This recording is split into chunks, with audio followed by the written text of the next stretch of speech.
A very warm good afternoon to all of you, all the participants from a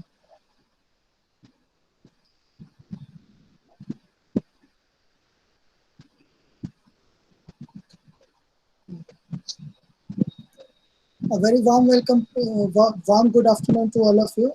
I, Dr. Vijay Kumar, on the behalf of Bhaktiyarpur College of Engineering, welcome you all and our esteemed guest of today's uh, uh, Salesh Kumar sir. I welcome you on the behalf of Bhaktiyarpur College of Engineering. So we have today's seminar on safety measures in steel industries. So in every industry, the health, safety and the protection of their employee equipments and the environment are a very serious concern nowadays. As in the as in the steel plant, we have also some hazardous in natures. So the health and the safety of the employee is a crucial since it affects both economic and the social factors. It is necessary that the steel plant management recognize the advantage of the safe work environment and the proactively adopt the safety management practices to prevent the hazard events, avoid the production and the manpower losses, and fallout the associated with the accident.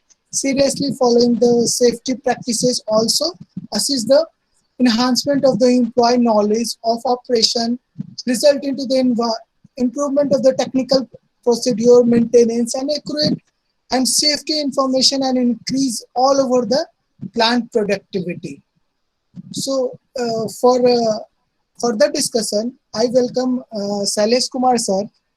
Salesh Kumar sir is Deputy Manager in the cell, Deputy Manager Safety in Cell Baranpur. He has done his BTech from IP University Delhi and MTech from IIT Roorkee and PhD from IIT ISM Dhanbad. So I welcome you, sir, and hand over the session to you, Salesh sir. Thank you, Vijendra ji, Dr. Vijendra and team of BC Bhaktiyarpur, Dr. Kumar Surendra sir also, for giving me opportunity to present very interesting topic. I would say it is safety. Safety. Everyone wants safety. I think each and every person needs safety. So, am I audible to everybody? यदि मैं audible हूँ तो मैं Yes, proceed करना चाहता हूँ presentation को. yes, sir. Yes, sir. So, my presentation. Yes, Okay. sir. So, thank you. Okay, I got it. तो मैं जो प्रेजेंटेशन अभी देने वाला हूँ उसमें मैं दो भाषाओं का यूज करूँगा, अंग्रेजी और हिंदी. तो मुझे लगता है आप लोग कंफर्टेबल है दोनों ही भाषाओं में. और जो सबसे लास्ट टाइम होगा 10 मिनट प्रेजेंटेशन खत्म होने के बाद, उसमें आप क्वेश्चन दे सकते हैं, हमें पूछ सकते हैं और उसको हम देखेंगे सॉर्ट आउट करने का. तो पहली चीज मैं आप लोग को बोलता हूँ कि सेफ्टी की जरूरत क्यों है, क्यों सेफ्टी क्यों होना चाहिए, सेफ्टी किस चीज के लिए होना चाहिए, लाइक सेफ्टी अच्छा चीज है या नहीं है. तो पहला चीज दिमाग में आता है, हाँ सेफ्टी बहुत ही अच्छा है, सेफ्टी होना चाहिए, लेकिन सेफ्टी करेगा कौन. सेफ्टी के लिए हमें ही करना होगा. We all people have to engage ourselves for safety. Safety क्या देता है आपको, बेनिफिट क्या देता है, ये आपको फ्रीडम देता है कोई भी अनएक्सेप्टेबल रिस्क हार्म से. रिस्क और हार्म कौन कौन सी चीजों का हो सकता है. यदि हम कोई इंडस्ट्री देखें या कोई भी एक्टिविटी देखें, आप कोई भी बिजनेस प्रोसेस को देखो, तो वहाँ पे मैन, मशीन और इन्वायरमेंट तीन ही चीजें इन्वॉल्व होती हैं. यदि इन तीनों चीजों को हम प्रोटेक्ट करते हैं अनएक्सेप्टेबल रिस्क और हार्म से, तो यही है सेफ्टी. मशीन को बचाना, मैन को बचाना और इन्वायरमेंट को बचाना. और इन तीनों चीजों को बचाने का मतलब है आप पैसे भी बचाओगे. तो कहीं कहीं आप देखते हैं कोई और इंडस्ट्री में, इंडिया में नहीं है या फिर कहीं और अब्रॉड में या फिर कहीं और भी, उसको सेफ्टी को प्रोसेस में उसको बोला जाता है हम लोग लॉस प्रिवेंशन इंजीनियरिंग बोलते हैं. लॉस प्रिवेंशन का मतलब यही है कि मैन, मशीन और इन्वायरमेंट के लॉसेस को बचाया जाए. तो आप सेफ्टी क्यों करोगे, ये क्या आपके ब्लड में है, आपके मतलब बिहेवियर में आ चुका है, ये आपका मोरल वैल्यू है, एथिकल वैल्यू है, या ये गवर्नमेंट आपके ऊपर इम्पोज करती है इसके लिए करना है? ये क्वेश्चन है कि लाइक सेफ्टी सबको चाहिए, सबको पसंद है, लेकिन आप पुलिस वालों के डर से यदि हेलमेट लगाते हो तो वहां पे है कि वो गवर्न हो रहा है कहीं से, वो आपके ऊपर इम्पोज किया जा रहा है as per rule, statutory rule, तब आप कर रहे हो। एक होता है कि हम अपने आप से करेंगे, वो हमारा ब्लड में आ गया है, वो हमारा एथिकल वैल्यू बन गया, मोरल प्रैक्टिस बन गया है। तो हमें वो जो स्टैट्यूटरी रूल जो हैं बने हुए गवर्नमेंट के, उनके हिसाब से यदि चलेंगे तो वो इन्फोर्समेंट में आएगा। लेकिन यदि हम अपने आप से करेंगे मोरल वैल्यू मान के, और उसका एक इफेक्ट क्या है, कोई भी रोड इंसिडेंट आप लो, एक नॉर्मल जो आप लोगों ने देखा हो, क्योंकि इंडस्ट्री का इंटरफेसिंग अभी नहीं हुआ, आपको इंडस्ट्री में आओगे तब मालूम चलेगा कि ये भी एक इंजीनियरिंग है। अभी आप लोग, क्योंकि आपकी जो बीटेक में देखा कि BTech electrical, mechanical, computer science, ये सब है, इलेक्ट्रॉनिक्स है, तो अभी आपका इंटरफेसिंग सब्जेक्ट पे ज्यादा है, इंडस्ट्री में आप गए नहीं हो। जब आप हार्डकोर इंडस्ट्री में आ जाएंगे तब आपको मालूम चलेगा कि सेफ्टी क्यों जरूरी है, सेफ्टी से कैसे लॉस प्रिवेंट किया जा सकता है, कैसे बड़े बड़े इंसिडेंट के कारण से कोई इंडस्ट्री ही खत्म हो चुकी है। जैसे कि आपने भोपाल गैस ट्रेजेडी सुना होगा, तो वहां पे क्या था कि एक इंडस्ट्री का पूरा सेटअप ही एक इंसिडेंट के बाद ही खत्म हो गया, अब वो हिस्ट्री में आता है। तो कोई भी बिजनेस सस्टेन करने के लिए सस्टेनेबिलिटी ऑफ सिस्टम और सस्टेनेबिलिटी ऑफ इंडस्ट्री वो बहुत ही जरूरी है। तो अभी आपके लिए काफी लिटरेचर जैसा है, मैं और भी बता रहा हूँ इसमें कि जैसे सेफ्टी क्या है, वो इनएविटेबल एस्पेक्ट ऑफ इंडस्ट्री है। सेफ्टी, हेल्थ एंड इन्वायरमेंट, तीनों ही चीज को एसएचई या ईएचएस या एचएससी बोलते हैं बहुत सारी जगहों में। तो अभी क्या है, पीटर ड्रकर साहब का नाम आप लोगों ने सुना होगा, जो कि एक इकोनॉमिस्ट माने जाते हैं। उनका ये बोलना था कि the first duty of any business is to survive, and the guiding principle of business economics is not to maximize the profit but avoidance of loss. Loss को यदि मिनिमम आप कर दोगे तो मैक्सिमाइजेशन ऑफ प्रॉफिट हो जाएगा। तो loss minimum करना मतलब ह्यूमन इंजरी को भी लॉस मानते हैं, उसको कम करना, मशीन्स आपके बर्बाद नहीं हो जाने चाहिए, जल नहीं जाने चाहिए, या उसमें डैमेज नहीं होना चाहिए। तो ऐसे जब आप सारे लड़के भी स्टूडेंट हो, 4 साल के बाद या 3 साल के बाद जब भी आपको प्लेसमेंट का मौका मिलता है तो आप सोचते हो कि मेरी नौकरी लगनी चाहिए। Sir, can you click on once again present now button? Okay. Resume presentation. Resume your presentation. Yes, sir. अभी और दिख रहा है सर विजन साहब? Yes. अभी स्लाइड्स दिख रहे हैं ना? Okay sir, okay sir. Okay. तो जब भी हम डिसाइड करते हैं कि हमें कौन सी कंपनी जानी चाहिए, तो पहला तो ये रहता है कि हमारा प्लेसमेंट हो जाना चाहिए। स्टूडेंट लोग का नेचर होता है, जैसे मैं भी खुद स्टूडेंट था, मैंने भी ऐसी थी थिंकिंग की प्लेसमेंट हो जानी चाहिए। उसका स्टेट्स हम लोग देखते भी नहीं है ठीक से, थोड़ा बहुत देखते हैं जब वो इंटरव्यू के टाइम में कुछ आ जाता है, कंपनी के बारे में आप थोड़ा बहुत जानते हो तो मोस्टली हम लोग उसके फाइनेंशियल पार्ट पे थोड़ा बहुत बोलते हैं, लेकिन उसके सेफ्टी पार्ट को हम देखते नहीं। बट आपको ये जान के बहुत हैरान होंगे कि कैसे सेफ्टी रोल प्ले करता है कोई भी ऑर्गेनाइजेशन के बेंचमार्किंग में, उसका स्ट्रेंथ कैसे है। तो ये जो लास्ट लाइन जो बोल्ड में मैंने लिखा है, statistics reveal the most successful company are the safest one, तो ये सच है। यदि कोई भी इंडस्ट्री अपने फील्ड में एक्सेलेंट है तो उनके सेफ्टी के जो पैरामीटर्स है वो भी एक्सेलेंट है। तो ये मतलब है कि लाइक आप सेफ्टी को कैसे आप देखते हो एज ए बिजनेस टर्म्स में, कि सेफ्टी आपके बिजनेस को हेल्प कैसे करता है। तो आप यदि सेफ्टी पैरामीटर सबसे टॉप में है तो आपकी इंडस्ट्री में भी आप बहुत टॉप में होंगे, ये एविडेंट है। तो सेफ्टी कैसे एक बिजनेस रिस्क है, बिजनेस रिस्क की तरफ कैसे देखते हैं इसको, क्योंकि एक एक्सीडेंट जो है फेल्यूर ऑफ टोटल ऑपरेशन, मतलब सक्सेसफुल ऑपरेशन का फेल्यूर होना ही है एक्सीडेंट होना। मतलब एक एक्सीडेंट के होने के पीछे एक चेन होता है, यदि एक इंसिडेंट हो रहा है तो मतलब वो चेन में ही कहीं पे कोई फॉल्ट हुआ है। वो मैं बताऊंगा आगे कि क्या है वो चेन, जिसको कि हम लोग डोमिनोज थ्योरी बोलते हैं। तो आपका जो मेन बिजनेस है उससे आप हटके कुछ और करने लगोगे, जैसे इंसिडेंट होगा आपका माइंड डाइवर्ट होगा, आप सेटल करने लगोगे, चाहे वो स्टैट्यूटरी रूल के हिसाब से सेटल करो या फिर आप उसको कंपनसेशन, और भी चीज़ें हैं डायरेक्ट और इनडायरेक्टली अफेक्ट करती हैं बिजनेस ऑपरेशन को एक इंसिडेंट होने के बाद। और मेजर एक्सीडेंट जो होते हैं वो कॉम्बिनेशन होते हैं माइनर प्रॉब्लम और एरर, जो मैंने बोला कि डोमिनोज इफेक्ट है। कोई भी इंसिडेंट जो है, बड़ा इंसिडेंट, वो जो दिखता है आपको, उसके पीछे बहुत चेन ऑफ इंसिडेंट या इवेंट्स होते हैं। और सेफ्टी परफॉर्मेंस रिकॉग्नाइज एज की एलिमेंट इन मेंटेनिंग रेपुटेशन। हाँ, कोई भी कंपनी का जो रेपुटेशन है, आप खुद, मैं जैसे बोल रहा था कि कोई भी प्लेसमेंट के टाइम हम कौन सी कंपनी ज्वाइन करेंगे, यदि मेरे पास दो ऑप्शन हो तो मैं हमेशा देखूंगा कि उसका रेपुटेशन कैसा है, उसके फाइनेंशियल परफॉर्मेंस कैसे हैं, उसके सेफ्टी के भी परफॉर्मेंस कैसे हैं, तब मैं जरूर देखूंगा। यदि हमें ऑप्शन रहता है कि मोर देन वन का, तो हम जरूर देखते हैं कि हमारे लिए वो कंपनी कितना सेफर है। कोई प्लांट है या कोई बिजनेस है, कोई भी ये स्टील के बारे में नहीं बोल रहा मैं, इंडस्ट्री बहुत सारी है इंडिया में, मैं पर्टिकुलर एक इंडस्ट्री के बारे में अभी बोल रहा हूँ, लेकिन ये सबके ही लागू होती है। तो उनमें देखा जाता है कि सेफर कौन सा है, कौन सेफ्टी प्रैक्टिसेस पे ज़्यादा फोकस करते हैं, कौन ह्यूमन वैल्यूज़ और मतलब अपने जो आपके एम्प्लॉयज़ के हेल्थ के लिए कितना, हेल्थ सेफ्टी इन्वायरमेंट के लिए कितना कंसर्न है।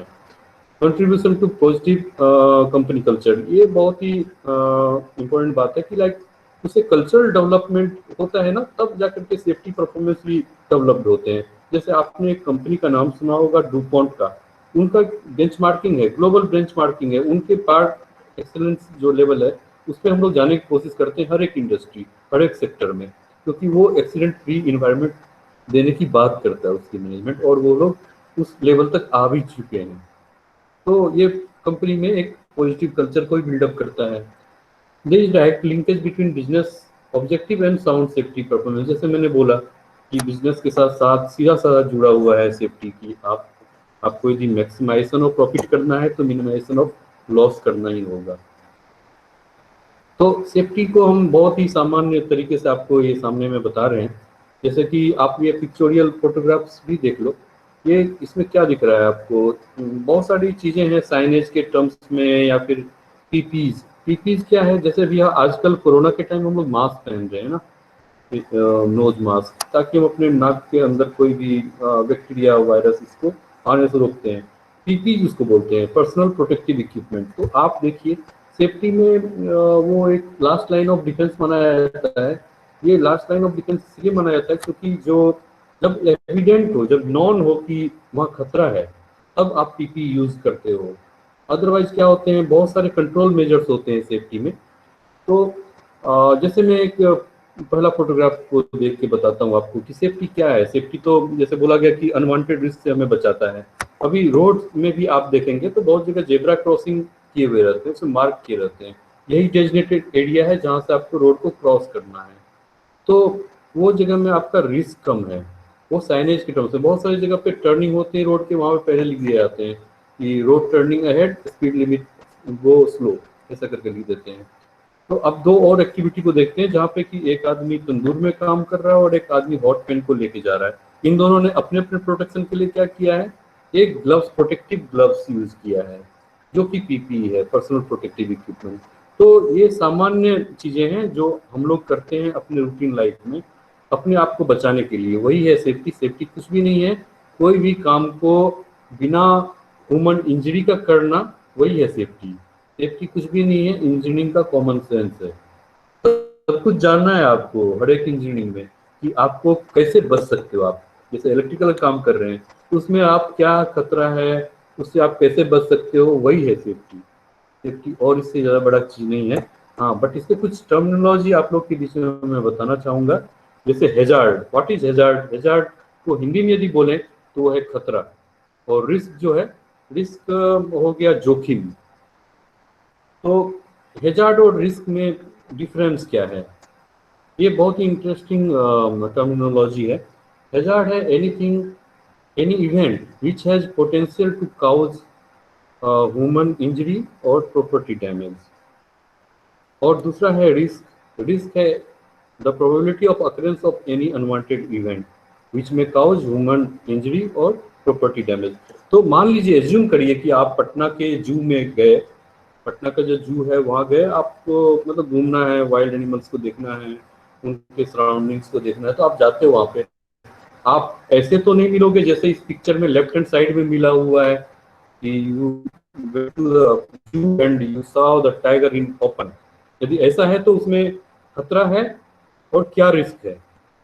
खतरा ये है कि वो आपको खा सकता है खुले में यदि मिल गया, और रिस्क ये है कि यदि आप उसको नहीं देखे और उसके आसपास जा रहे हो, उसके पास जा रहे हो क्योंकि वो खुले में है, तो वो रिस्क है। यदि आप भाग रहे हो तो रिस्क को कम कर रहे हो, लेकिन यदि आप उसकी तरफ जा रहे हो अनजाने में, या फिर बागी आपकी तरफ आ जा रहा है अनजाने में, तो वो है risk, probability of occurrence, occurrence होने के चांस है। अब एक आदमी को तो भगवान ने क्या दिया है, ब्रेन दिया है, जो सबसे डिफरेंट चीज दिया है, वो उससे बड़ा सेफ्टी ऑफिसर कुछ भी नहीं है। तो आप यदि आपके पास ब्रेन है, आप क्या करोगे, उस रिस्क को कंट्रोल करना चाहोगे, उसको कंटेन करना चाहोगे। तो कंटेन कैसे करेंगे, हम लोग देखते हैं जू में जाते हैं तो देखेंगे कि पहले से एक फेंस बना रहता है, बड़ा सा फेंस आपके और टाइगर के बीच में, या कोई भी वाइल्ड एनिमल के सामने में वो लगा देते हैं, ताकि वो छलांग मार के भी आपके आगे ना आ पाए, और उससे पहले एक ट्रेस भी क्रिएट किया जाता है ताकि वो चढ़ाई या ऊंचाई को भी ना पहुंच पाए। तो आप उसको देख पा रहे हो बहुत safely with some control measure. तो जहाँ जैसे कि केज दिखाया गया है, तो केज एक कंट्रोल मेजर है। अब आप आराम से उसको देखो without any risk, minimize the risk and you are performing your job. तो ऐसा हम विजुलाइज कर सकते हैं। जैसे आप अपना वर्कशॉप में जाते हो, मैकेनिकल वर्कशॉप में, वहाँ पे रोटेटिंग मशीन्स बहुत सारे देखते होंगे, उसके ऊपर देखो क्या guard.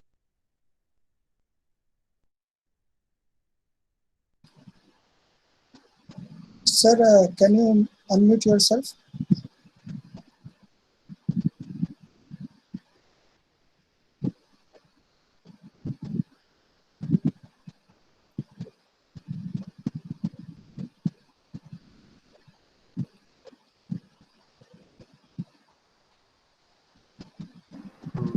Yes, yes, yes. Yes, sir. Now presentations are open.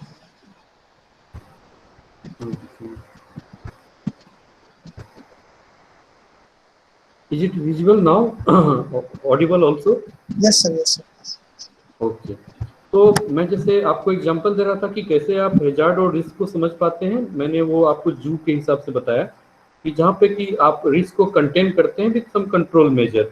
बस वही है इंजीनियरिंग, सेफ्टी का इंजीनियरिंग इतना ही है कि आप हैजार्ड को देख पाओ, आप रिस्क को कंटेन कर पाओ और एक्सीडेंट को अवॉइड कर पाओ, बस इतना ही है। और उसके लिए बहुत सारी बुकें लिखी हुई है, बट उनका जो कोड है वो यही चीज़ें हैं। व्हाट इज हैजार्ड जैसे मैंने बताया कि ये एक्सपोजर और सीवियरिटी का कॉम्बिनेशन है, और रिस्क जो है प्रोबेबिलिटी ऑफ अकरेंस, यहाँ पे प्रोबेबिलिटी फैक्टर आता है। और एक्सीडेंट क्या है, एक्सीडेंट है एक sequence of event resulting in injury, illness, property damage और पोटेंशियल टू डू सो। अब ये पोटेंशियल टू डू सो का मतलब क्या है, इंजरी, इलनेस और प्रॉपर्टी डैमेज तो सीधी सी बात है, वो समझ में आ जाता है, but what it is mean by potential to do so. तो आप देखेंगे कि कोई कोई इंसिडेंट या एक्सीडेंट होते होते रह जाते हैं। अरे आज तो मैं गिरते गिरते रह गया, आज तो मैं बाल बाल बच गया। आज मतलब वो बाल बाल बचना जो है ना, वो है near miss। आप चाहें तो इस सब टर्मिनोलॉजी को कहीं लिख सकते हो इफ यू आर इंटरेस्टेड। तो अब ये नियर मिस केस क्या होते हैं, जैसे कि आप देखते होंगे एविएशन सेक्टर सब में भी, जैसे कि एक आप फ्लाइट से सफर कर रहे हो, सडनली ये तो पैसेंजर्स को नहीं बताया जाता कि कोई बर्ड हिट करने के चांस है या बर्ड हिट हो सकता है।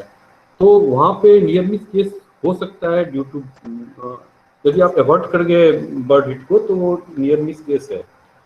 तो जितनी भी इंडस्ट्री जो कि बहुत ही प्रोएक्टिव है सेफ्टी में, वो नियर मिस केस के ऊपर ज़्यादा वर्क करती है ताकि वो इंसिडेंट को बचा पाए। पोटेंशियल टू डू सो वाला इंसिडेंट को यदि आप रोक देते हो तो आप एक्सीडेंट को रोक देते हो। वो वही लोग कर पाएंगे जिनको हैजार्ड दिखता है, जो रिस्क को एसेस कर सकते हैं, वो एक्सीडेंट को अवॉइड कर सकते हैं।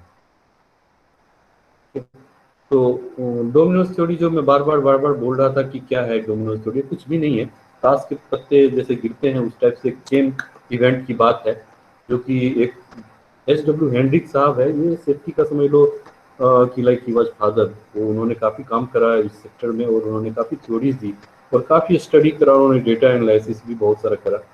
तो उनका ये बोलना था कि एक इंसिडेंट के पीछे इतने सारे चेन होते हैं, जो आप देख पा रहे हो फोटोग्राफी की, कि वो आदमी किस बैकग्राउंड से आता है, किस सोशल इन्वायरमेंट से आता है। फॉल्ट ऑफ पर्सन, वो आदमी क्या अनसेफ एक्ट कर रहा था, उसका बिहेवियर अनसेफ था, अनसेफ था, तब जब एक्सीडेंट हुआ है, एक्सीडेंट होने के बाद इंजरी हुआ है। तो अब यहाँ पे काफी कुछ चीजें हैं जो आप देखोगे। अब यहाँ पे बात आती है शुरुआत के 2 स्टेप में, वो है बिहेवियरल पार्ट ऑफ ह्यूमन। देखिए 100 इंसिडेंट यदि कोई होते हैं, ये स्टेट्स की बात है, सेफ्टी में ये स्टेट्स को हम लोग बहुत मानते हैं। 100 में 90% आदमी के द्वारा ही होते हैं। आदमी ही सब सिस्टम बनाता है, मतलब मशीन से लेके जो भी सिस्टम है वो बनाते हैं, सिस्टम प्रोसीजर, लेकिन हमारे ही मिस्टेक से वो एक इंजरी और एक्सीडेंट में तब्दील हो जाता है। तो जब हम एक इंडस्ट्री सेटअप की बात करते हैं तो वहाँ पे वेरियस लोग आते हैं, 100 भी लोग आएंगे, 1000 लोग आएंगे, 10,000 लोग आएंगे, 15,000 लोग आएंगे। वो उनका बैकग्राउंड क्या है, उनमें से बहुत सारे लोग होते हैं जिनका कि रिस्की बिहेवियर है, उनको रिस्क लेने में मजा आता है। जैसे आपने देखा होगा कि आप सही तरीके से गाड़ी चला रहे हो, बट आपके पीछे से कोई एक, बाइक की बात कर रहा हूँ मैं या कार की बात कर रहा हूँ, कार आप चला रहे हो या बाइक चला रहे हो आप सही तरीके से राइट हैंड साइड, बट आपके बाएं से कोई आपको ओवरटेक करके चला गया, तो वो रिस्की बिहेवियर है। उसमें क्या है, आप अनभिज्ञ हैं कि पीछे से कौन आदमी आपको ओवरटेक कर रहा है, विदाउट हॉर्न विदाउट सायरन वो आपको लेफ्ट से ओवरटेक किया, मतलब ये एट रिस्क बिहेवियर है। यहाँ पे होते हैं कि आदमी, इस टाइप के इंसिडेंट जो हैं, जो आप रोड पे देखते हो, इस टाइप के हमारे यहाँ भी होते हैं। जैसे कि मैं बोलूँ कि इल्यूमिनेशन प्रॉपर नहीं था, नीचे सरफेस ग्रीजी था, एक आदमी पाँव रखा और गिर गया, स्लिप एंड फॉल का केस है, आदमी को एक्सीडेंट हुआ, इंजरी हुई, ठीक है। बट इसमें कंडीशन आप देखो, जो अनसेफ कंडीशन है, वो अनसेफ कंडीशन बनाया किसने? इल्यूमिनेशन नहीं है, मतलब लाइट फिटिंग ठीक से किसी इलेक्ट्रिकल डिपार्टमेंट ने नहीं किया, हाउस कीपिंग प्रॉपर नहीं है, शॉप इंचार्ज ने उसको ठीक से देखा नहीं, और उसका रिजल्ट क्या हुआ? एक्सीडेंट हुआ, ह्यूमन इंजरी हुआ, उस आदमी का मेंटेनेंस लॉस भी हो सकता है, 4-5 दिन वो एब्सेंट रहेगा, कंपनी में एक आदमी की कमी पाई जाएगी, मतलब ओवरऑल प्रोडक्शन पे कहीं ना कहीं इफेक्ट पड़ेगा। अब इस पिक्चोरियल फोटोग्राफ को देखते हैं कि मतलब एक्सीडेंट होने के पहले के चेन क्या क्या है। क्या एक्सीडेंट जो हम देखते हैं, जो रेड में दिया हुआ है ब्लड में, क्या वही एक एक्सीडेंट है या उसके पीछे भी कुछ कहानी है? कोई भी फैटेलिटी या कोई भी ऐसा एक्सीडेंट जहाँ पर आदमी की मौत हो जाती है, उसके पहले चेन होते हैं बहुत सारे। यदि हम विजुलाइज कर पाए उन सब चीज़ों को, तो हम एक्सीडेंट को जरूर रोक सकते हैं। जैसे नियर मिस केस का मैंने बताया था, अब आप इसको लेफ्ट से राइट की तरफ देखो, unsafe condition, unsafe act, near miss, then accident. तो यदि मुझे एक्सीडेंट को रोकना है तो उससे पहले स्टेप को मुझे फर्स्ट तरीके से देखना पड़ेगा। कि एक यहाँ पे एग्जाम्पल है, जैसे कि आप लोगों ने देखा होगा कंस्ट्रक्शन साइट पे मटेरियल उठाए जाते हैं, लिफ्ट किए जाते हैं थ्रू क्रेन्स, क्रेन से उठाए जाते हैं, दिखने में अच्छा लगता है, आपको उसकी पीछे की कहानी नहीं मालूम कि कैसे वो उठाना चाहिए, उसको बोलते हैं rigging, material handling and rigging. Rigging एक मतलब एक टेक्निक है, तरीका है कि उस मटेरियल को किस टाइप से उठाएं। यदि एक आदमी को उठाना होगा तो उसका सेंटर ऑफ ग्रेविटी नाभि है, तो नाभि के सामने उसका होना चाहिए हुक, या उसका मटेरियल हैंडलिंग उस हिसाब से करना चाहिए कि सीजी के ऊपर से उठे। तो यहाँ पे क्या हो रहा है, सीजी के ऊपर से नहीं, तो ऐसा टिल्टेड लग रहा है। ऐसा क्यों लग रहा है? क्योंकि वहां पे कोई रस्टी टूल्स एंड टेकल्स यूज किया गया, तो एक तरफ थोड़ा टेढ़ा जैसा लग रहा है इसमें, वो है अनसेफ कंडीशन। अब अनसेफ एक्ट क्या है इस फोटोग्राफ में, कि आदमी कुछ वर्क कर रहे हैं, जो भी इंजीनियर हो या कॉन्ट्रेक्टर हो या कोई भी एक वर्कर हो, लेबर हो, क्योंकि जब इंसिडेंट होते हैं ना, तो ये नहीं माना जाएगा कि ये बड़े साहब को नहीं होगा, ये छोटे आदमी को होगा, ऐसा कुछ नहीं है। It may happen to any of the person, even CEO और एनीबॉडी, वो हो सकता है। आप अनसेफ एक्ट क्या कर रहे हो, जब वो सस्पेंडेड लोड है, उसके नीचे हम बिना हेलमेट के, बिना मतलब ये कोडोन होना चाहिए, उस एरिया में जाना ही नहीं है। तो यहाँ हेलमेट भी पहन लेगा तभी भी नहीं बचेगा, क्योंकि वो जो स्टील का माल है जो ऊंचाई से गिरता है, तो आपका हेड कितना भी आप प्रोटेक्ट करो, इस केस में नहीं बच पाएगा। बट यहाँ भी अभी तक 2 स्टेप में ये सेफ है, किस्मत इनका अच्छा है, भगवान इन पे मेहरबान है, भगवान एक तीसरा मौका देते हैं इनको बचने का, कोई भी एक्सीडेंट को होने से पहले रोकने का। वो है नियर मिस, यही घटनाएं जो बाल बाल बच जाने वाली होती है। तो हम अपनी खुद की लाइफ में नोटिस करेंगे कि हम कितनी बार बाल बाल बच गए। मतलब आप जो है लकी स्टेप किए हो, आपका एक्सीडेंट हो सकता था। यहाँ पे लकी स्टेप होता है, बट वो ऑर्गेनाइजेशन, वो मैनेजमेंट इससे लर्न नहीं करना चाहता। यहाँ पे उनको लर्न करना चाहिए था, यहाँ पे उनको रूट कॉज एनालाइज करना चाहिए था, इंसिडेंट के पीछे की कहानी को थोरोली जानना चाहिए था। तो यहाँ पे उन्होंने कोई भी लेसन लर्न नहीं करा। अब इस टाइप की इंसिडेंट रिपीट होंगी तो एक एक्सीडेंट जरूर होगा। इस बात को आप लोग भी, मुझे लगता है आप लोग भी समझ गए होंगे। तो ऐसा ही होता है, कोई भी इंसिडेंट होने के पहले ये चेन है जो हमें नहीं दिखता। इसका मतलब क्या है, हमने हैजार्ड को नहीं असेस किया, हमने रिस्क को कोई असेसमेंट नहीं किया, ये है इसका मतलब। तो अभी मैं बताता हूँ कि फिलोसफी ऑफ एक्सीडेंट कैजुअलाइजेशन, ये जो मैंने बताया कि 90% के आसपास अनसेफ एक्ट होता है, 10% के आसपास अनसेफ कंडीशन होता है, उसी में एक्ट ऑफ गॉड को भी मानते हैं। एक्ट ऑफ गॉड को तब मानते हैं जब समझ नहीं आता है कि एक्सीडेंट हुआ कैसे, तो वो 2% है। मेरे ख्याल से वो 2% भी नहीं होता है, अनसेफ एक्ट ही होता है रियल में। 90% आप समझ सकते हो अनसेफ एक्ट के कारण से ही एक्सीडेंट होते हैं। तो यहाँ भी जो पिक्चोरियल फोटोग्राफ है, यहाँ भी देखिएगा तो ये एक्सीडेंट भगवान ने नहीं कराया है, ये आदमी लोगों की गलतियों से ही हुआ है।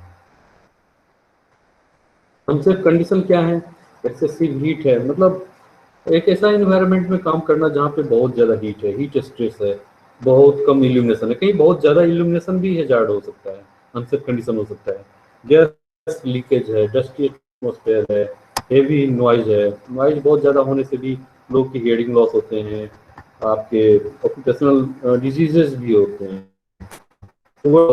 आप सोचेंगे कि ये हाउसकीपिंग, ये सब वर्ड पे क्या लिखा है। आप जानते हैं आप अच्छी हाउसकीपिंग और अच्छा पीपी यूज करके बहुत सारी लाइफ बचा सकते हो।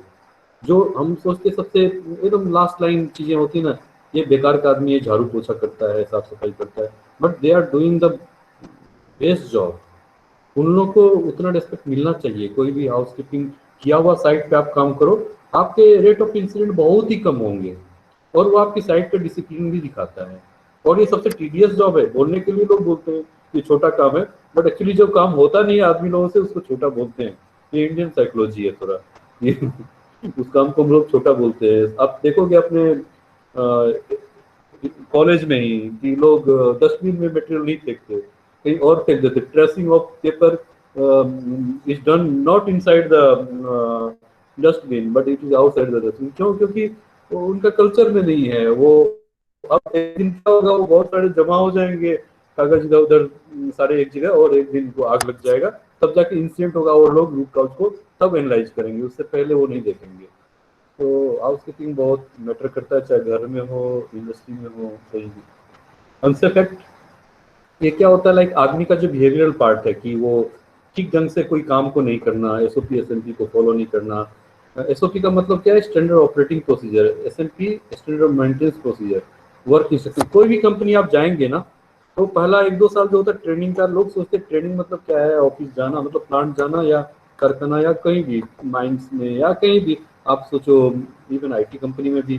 तो वो आपको शुरुआत के टाइम में देते हैं पढ़ने के लिए कुछ डॉक्यूमेंट, कि ये डॉक्यूमेंट्स हैं, स्टैंडर्ड ऑपरेटिंग प्रोसीजर, ये सब तो पढ़िए आप। बट हम लोग सोचते हैं अरे अभी तो नए नए आए हैं, अभी क्या करना है ये सब। बट दो डॉक्यूमेंट्स आर वेरी वाइटल। आप यदि इसको थोड़ी पढ़ लो, इवन जो मैनुअल आते हैं हमारे यहाँ पे, इंस्टॉलेशन मैनुअल, चाहे वो कंप्यूटर का हो या कोई मशीन का हो, उसको कितनी बार पढ़ते हैं। इंडियन लोगों में क्या होता है टेंडेंसी, हम अपने से करेंगे, यदि खराब हो जाएगा तब मैनुअल पढ़ेंगे। तो ये जस्ट उल्टा है, जबकि ऐसा नहीं होना चाहिए। हमें वो सारे मैनुअल्स को, सारे स्टैंडर्ड प्रोसीजर्स को हमें पढ़ के फिर काम करना चाहिए। यहाँ पे वायलेशन होता है, परमिट वर्क एक चीज होता है, जो ये आते हैं इंडस्ट्री में उसको नहीं फॉलो करते हैं। और अभी जैसे लिखा है इम्प्रॉपर कम्युनिकेशन, देखिए कम्युनिकेशन बहुत ज्यादा मैटर करता है। जैसे मैंने हाउसकीपिंग के ऊपर ज्यादा जोर दिया, कम्युनिकेशन भी बहुत मैटर करता है। आपको मैंने कितना बोला, आपने उसको कितना ग्रास्प किया, कितना समझा, और नीचे कितना ट्रांसमिट किया।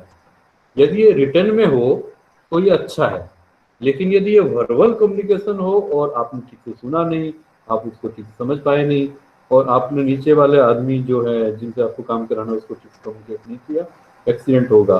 तो ये भी एक वाइटल चीज है, ये कम्युनिकेशन बहुत मैटर करता है। आप उस कम, जैसे मैं आपसे पूछा इस पीपीटी स्टार्ट प्रेजेंटेशन स्टार्ट होने से पहले, क्या आप इस भाषा में कंफर्टेबल हो कि नहीं, तो आपको हो सकता है ऐसे भी स्टेट में काम करने को जाना पड़े जहाँ पे कि जहाँ की भाषा को आप नहीं समझ पाते हो, तो it is better to get those communication in written form, तो वो अच्छा रहता है। लैक ऑफ नॉलेज और ओवर कॉन्फिडेंस दोनों अलग अलग चीज़ें हैं। एक आदमी को बिल्कुल पता नहीं है, एक आदमी को बहुत ज़्यादा पता है। बहुत ज़्यादा पता वाला आदमी बहुत बड़ा एक्सीडेंट करता है। लैक ऑफ नॉलेज में हो सकता है वो डरता हो, डर के भी कुछ इंसिडेंट कर जाता हो, बट कितनी बार क्या होता है लोग गलत प्रैक्टिस को भी एज पार्ट ऑफ एसओपी मान लेते हैं। जैसे आप जैसे ट्रेडिशनल इंडस्ट्री में जाओगे, जैसे हमारी इंडस्ट्री, तो यहाँ पे लोग ज्वाइन करने के बाद रिटायरमेंट मतलब वो 40 साल 35 साल 30 साल गुजार देते हैं, तो 25 साल के बाद या 20 साल के बाद उनको एक प्रैक्टिस हो जाता है एक मशीन के साथ काम करने का, एक सिस्टम में काम करने का। हो सकता है वो गलत हो, लेकिन वो इतना ओवर कॉन्फिडेंट रहते हैं कि वो उसको आप बोलोगे कि नहीं ये गलत है, इसको आपको ठीक से करना चाहिए, तो they will never understand your point. तो वो ओवर कॉन्फिडेंस में बड़े बड़े इंसिडेंट होते हैं। अब एक सिंपल सा यहाँ फोटोग्राफ है, आप इसको देखिए गौर से, तो एक काम करने का तरीका में आप बहुत सारी गलती पाओगे। यहाँ की गलती क्या है, एक हाइट पे इसको सर्टेन हाइट पे काम करना है, बट इसने जो भी टूल्स लिए हैं वो बहुत जुगाड़ वाला बोलते हैं, एक के साथ एक को जोड़ के बना लिया है, बस वो किसी टाइप से वो पहुंच गया है।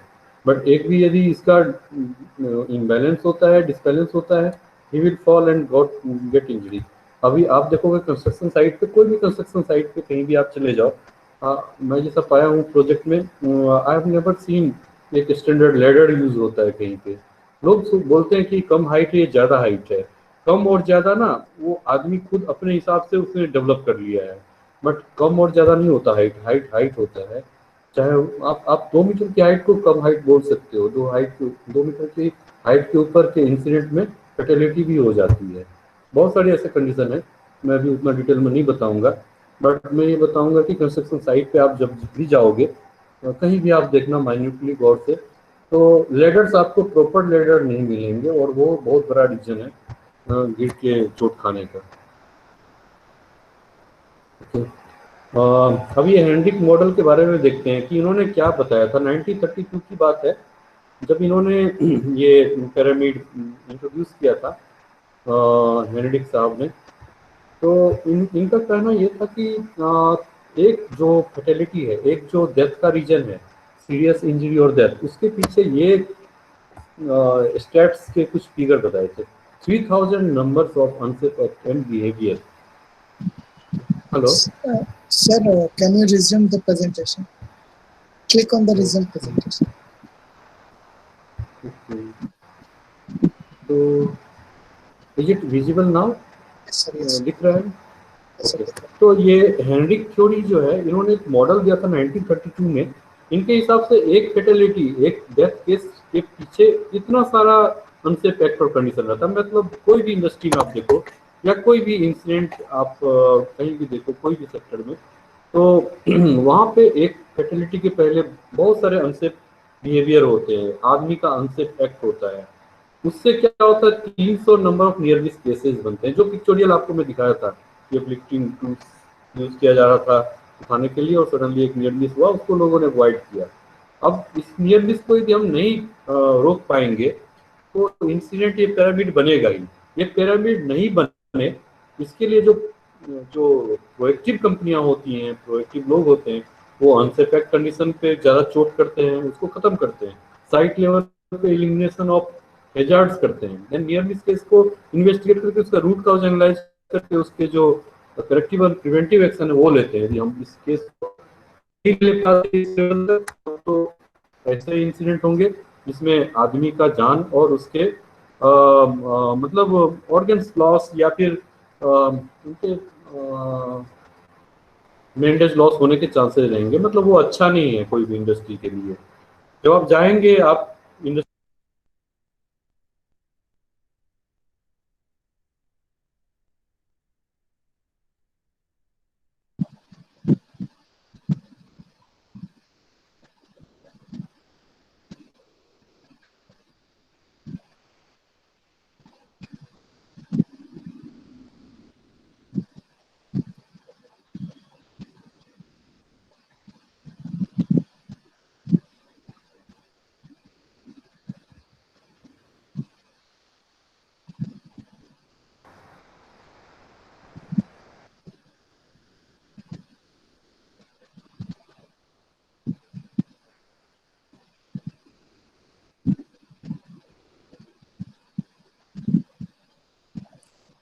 सर अभी म्यूट है सर, आप अनम्यूट कर लीजिए phone. Am I audible? Yes sir, now okay sir. Okay, तो ये एक थ्योरी है। इसके अलावा मुझे लगता है आप थ्योरी पढ़ मुझे छोड़ना पड़ेगा, मेरे लड़के बोर हो जाएंगे। मैं सिंपली ये बताना चाहूँगा कि इंसिडेंट होने से कुछ मतलब फ़ायदा नहीं होता बिजनेस को। उसमें लॉस ही लॉस होता है, वेरियस टाइप के लॉस होते हैं, इमीडिएट लॉस होते हैं, शॉर्ट टर्म, लॉन्ग टर्म। इसको यदि हम एक फाइनेंशियल एंगल से देखें तो मैं ये बोल सकता हूँ कि एक आइसबर्ग थ्योरी को आप समझ सकते हो कि जो ऊपर में दिखता है आपको पार्ट, जो फैटेलिटी या एक्सीडेंट या इंसिडेंट, उसके पीछे बहुत बड़ा एक बड़ा फैक्टर होता है जो कि हिडन रहता है, जो हमें दिखता नहीं है। यदि आप सोचो कि कोई कंपनी उस कॉस्ट को निकाले एक्सीडेंट को, तो उसमें डायरेक्ट कॉस्ट होते हैं। यदि वो 100 रुपया डायरेक्ट कॉस्ट है तो 500 रुपये इनडायरेक्ट कॉस्ट हैं। तो ये मैं बहुत ही शॉर्ट शॉर्ट में बताऊंगा कि कैलकुलेशन ऑफ एक्सीडेंट कॉस्ट।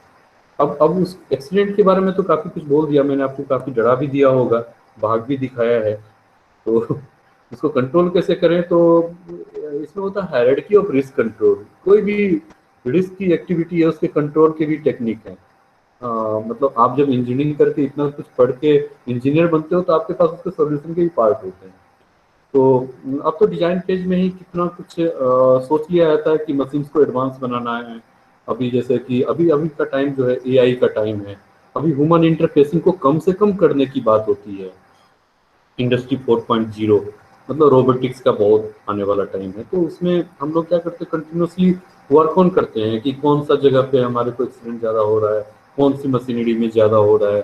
तो हम उसमें इंजीनियरिंग कंट्रोल, एजुकेशन, इन्फोर्समेंट, ये 3 ई को इफेक्टिवली बहुत यूज़ करते हैं कि आप नई मशीन बनाओ जिसमें आप इतने कंट्रोल फीचर डाल दो कि वो ह्यूमन इंटरफेसिंग बिल्कुल ही कम हो। जैसे पहले के आपने डीजी देखे होंगे, उसमें साउंड बहुत होता था। आज के जो डीजी होते हैं वो साउंडलेस भी होते हैं। तो protecting environment and human health, human safety, वो सारे डिजाइन फेज में देख के एडवांस किया जाता है सिस्टम्स को। एजुकेशन, एजुकेशन तो हमेशा ही ज़रूरी है। ऐसा नहीं कि आप जॉब में गए और आप पंडित जी बन गए, नहीं, continuously you have to learn, learn more and more, so that you can contribute more on technology part, और आप लोगों को भी थोड़ा मोटिवेट कर सकते हो। इन्फोर्समेंट, ये इन्फोर्समेंट सबसे लास्ट लाइन है कि जब कोई बच्चा आपकी बात नहीं सुन रहा हो तो आप उसको स्टिक से मारते हो। सिमिलर थिंग, यदि मैनेजमेंट को लगेगा कि नहीं, हमारे लोगों को हम कितना भी एजुकेट कर लें, कितना भी पोस्टर लगा दें, कितना भी कुछ कर दें, तो फाइन लगाएंगे। ऐसी भी पॉलिसी होती है कंपनी में। तो वो प्रिडिक्ट कर लेते हैं इतने सारे मैन पावर हैं, कैसा उनका डेटाबेस बनाते हैं। अब देखिए क्या है ना, सेफ्टी जरूरी है, लेकिन कितना जरूरी है उसको भी आइडेंटिफाई करना होगा हमें। एक ऑपरेटिंग लिमिट के अंदर चलना है हमको। ऐसा नहीं कि सेफ्टी बहुत जरूरी है तो आप सर से पाँव तक खाली सेफ्टी सेफ्टी का ही सब सामान पीपीज भर लो और उससे आपको असुविधा हो काम करने में, वर्किंग एफिशिएंसी ही घट जाए। तो ओवर स्पेंडिंग करने से बैंक्रप्सी हो जाएगी। और यदि बिल्कुल भी आप सेफ्टी ना करो, जैसे भोपाल गैस ट्रेजेडी का आप यदि कोर देखोगे तो वहाँ पे बहुत सारी चीज़ों को उन्होंने अवॉइड किया था, बहुत सारी चीज़ों को ओवरलुक किया था। सेफ्टी की चीज़ों को, सेफ्टी की चीज़ों का मतलब ये है कि जो सिस्टम है, जो प्रोसीजर है, जो एसओपी है, यदि उसमें वायलेशन है तो वही है अनसेफ। जिस हिसाब से आपकी गाड़ी चलनी चाहिए यदि वो नहीं चल रही है तो वो अनसेफ है, उसमें कुछ गड़बड़ है। जैसे आपकी गाड़ी है, बाइक है, स्कूटर है या साइकिल है, यदि उसमें नॉइज हो, एबनॉर्मल सा नॉइज हो, जड़ हो, कुछ अजीब सा ही हो रहा हो, तो आपको लगना चाहिए कि यहाँ पे उसकी मेंटेनेंस की जरूरत है। यदि आप गाड़ी और साइकिल का मेंटेनेंस कराते हो या कार की, उसी टाइप से मशीन की मेंटेनेंस होनी चाहिए जिससे हम रन करते हैं प्लांट को। तो ये क्या है, सेफ्टी और प्रोडक्शन के बीच में सेम वही चीज़ों को डिफरेंटली इंटरप्रेट करा गया है थ्योरी। अब देखिए ये जो ब्रैडली कर्व है, ये डुपॉन्ट का पॉइंट एक कर्व है। ये क्या बोलता है कि कोई भी ऑर्गेनाइजेशन को रिएक्टिव मोड में सेफ्टी की जगह पे प्रोएक्टिव मोड में आना चाहिए। रिएक्टिव मोड में क्या होता है, रिएक्टिव मोड से मेरा कहने का मतलब है कल्चर का। यहाँ पे जो ऑर्गेनाइजेशन में सोचता है कि यार मैं इतना बड़ा ऑर्गेनाइजेशन हूँ, इतना बड़ा प्लांट चलाता हूँ, 2-4 ठो एक्सीडेंट होगा, तो समझ लो वो खतरनाक इंडस्ट्री है। जिस ऑर्गेनाइजेशन ने ये समझ लिया है कि नहीं हम कोई भी काम करेंगे, एक दो आदमी की जान तो जाएगी, दैट इज डेंजरस। तो वहाँ के लोग में आप देखोगे रिएक्टिव मोड है कि वो एक्सीडेंट होते हैं, फिर वो सीखते हैं, फिर उसको वो सॉर्ट आउट करते हैं, सोचते हैं कि नहीं होता है हमारा एक तो ये बन गया है। कुछ कुछ इंडस्ट्री बोलती है ना मैं ग्रेजुअली कम करूंगा, लेकिन आपका एम होना चाहिए कि नहीं वो जीरो एक्सीडेंट हो। सेफ्टी में कभी भी आपका टारगेट जीरो एक्सीडेंट होना चाहिए, जीरो इलनेस होना चाहिए। तो क्या होता है कि सेफ्टी आप बाय नेचुरल इंस्टिंक्ट कर रहे हो, वो है रिएक्टिव मोड। एक हो रहा है कि कुछ ऑर्गेनाइजेशन क्या करते हैं, सेफ्टी में सुपरविजन दे दिया, वही एडमिनिस्ट्रेटिव कंट्रोल कि लोग जाएंगे उसको देखेंगे। कुछ लोग जाएंगे मतलब जैसे सेफ्टी ऑफिसर या पर्सनल ऑफिसर, वो जाएगा वहां पे उसको आइडेंटिफाई करेगा और वही कुछ रिपोर्ट रिपोर्ट बनाएगा। ये भी मोड अच्छा नहीं है, ये डिपेंडेंट है। यदि मुझे नहीं दिख रहा है वो हैजार्ड, लेकिन काम करने वाले को दिख रहा है जो वहाँ पे काम कर रहे हैं, ये पीपुल्स एंगेजमेंट जो होना चाहिए ना, उससे होता है आपका प्रोएक्टिव मोड। जैसे अभी आप देखो, आप कुछ टर्म्स को लिख भी सकते हो, ओसास, OHSAS, ये अभी आज के टाइम में इसको बदल के ISO 45001 बोला जाता है। जैसे EMS में, इन्वायरमेंट मैनेजमेंट सिस्टम में, हम लोग ISO 14001 बोलते हैं अभी। तो ये एक ISO कोड है। तो इसमें क्या बोलता है कि पीपुल्स इंगेजमेंट करना है। पीपुल्स इंगेजमेंट करने का मतलब है वर्कर्स पार्टिसिपेशन एकदम डाउन द लेवल तक, क्योंकि ज़्यादा अफेक्ट वो लोग होते हैं जो मशीन के साथ ज़्यादा काम में इंटरफेसिंग जिसका ज़्यादा है। हो सकता है मैनेजमेंट के टॉप लोग इतना इंटरफेसिंग में नहीं है, इसके लिए उनका कम है। बट आपको यदि वर्कर लेवल से फीडबैक मिल जाता है कि नहीं ऐसा होना चाहिए सेफ्टी में, हमें जैसे देखो कि रेस्ट सेट होना चाहिए या एक नॉइज वाला एरिया है, ये कौन बताएगा? जो वहाँ काम कर रहा है वही बताएगा कि ये एरिया में हाई नॉइज है, तो वहाँ की नॉइज सैम्पलिंग होना चाहिए। अदरवाइज क्या हो सकता है, नॉइज इंग्लिश रीडिंग लॉस हो सकता है। तो हर एक ऑर्गेनाइजेशन को प्रोएक्टिव मोड की तरफ होना चाहिए। जिस ऑर्गेनाइजेशन ने समझ लिया है कि नहीं एक्सीडेंट तो होंगे ही, हम कुछ कर नहीं सकते, भगवान करवाता है, समझ लो वो that organisation is not good for working. तो एक्सीडेंट जो होते हैं उसका जो पिरामिड है जो मैं अभी दिखा रहा हूँ, उसमें है कि बिहेवियर, ह्यूमन बिहेवियर एक काउज है, नॉलेज एंड कॉम्पिटेंस। यदि उसको बिल्कुल भी नॉलेज नहीं है तो वो एक्सीडेंट कर सकता है। बिहेवियर उसका एट रिस्क है तो वो एक्सीडेंट कर सकता है। वर्किंग इन्वायरमेंट कैसा है, इन तीनों चीज़ों का ही मिश्रण है कोई भी एक्सीडेंट। यदि एक्सीडेंट से अवॉइड करना है तो आपको लोगों का नॉलेज लेवल को बढ़ाना है। और देखिए behavioural aspect of safety, safety में बहुत हद तक आजकल जो कंपनियां काम कर रही हैं, लीडिंग इंडस्ट्रीज टुडे नाउ, अब बहुत ज़्यादा ये बिहेवियरल एस्पेक्ट के ऊपर लोग काम कर रहे हैं, BBS, कि वो आदमी का एटलिस्ट बिहेवियर क्यों है, उसमें क्या कमी नहीं आ सकती, उसको मॉनिटरिंग करते हैं। तो सेफ्टी जो है वो बार बार बार बार बार बार करने वाली चीज़ है।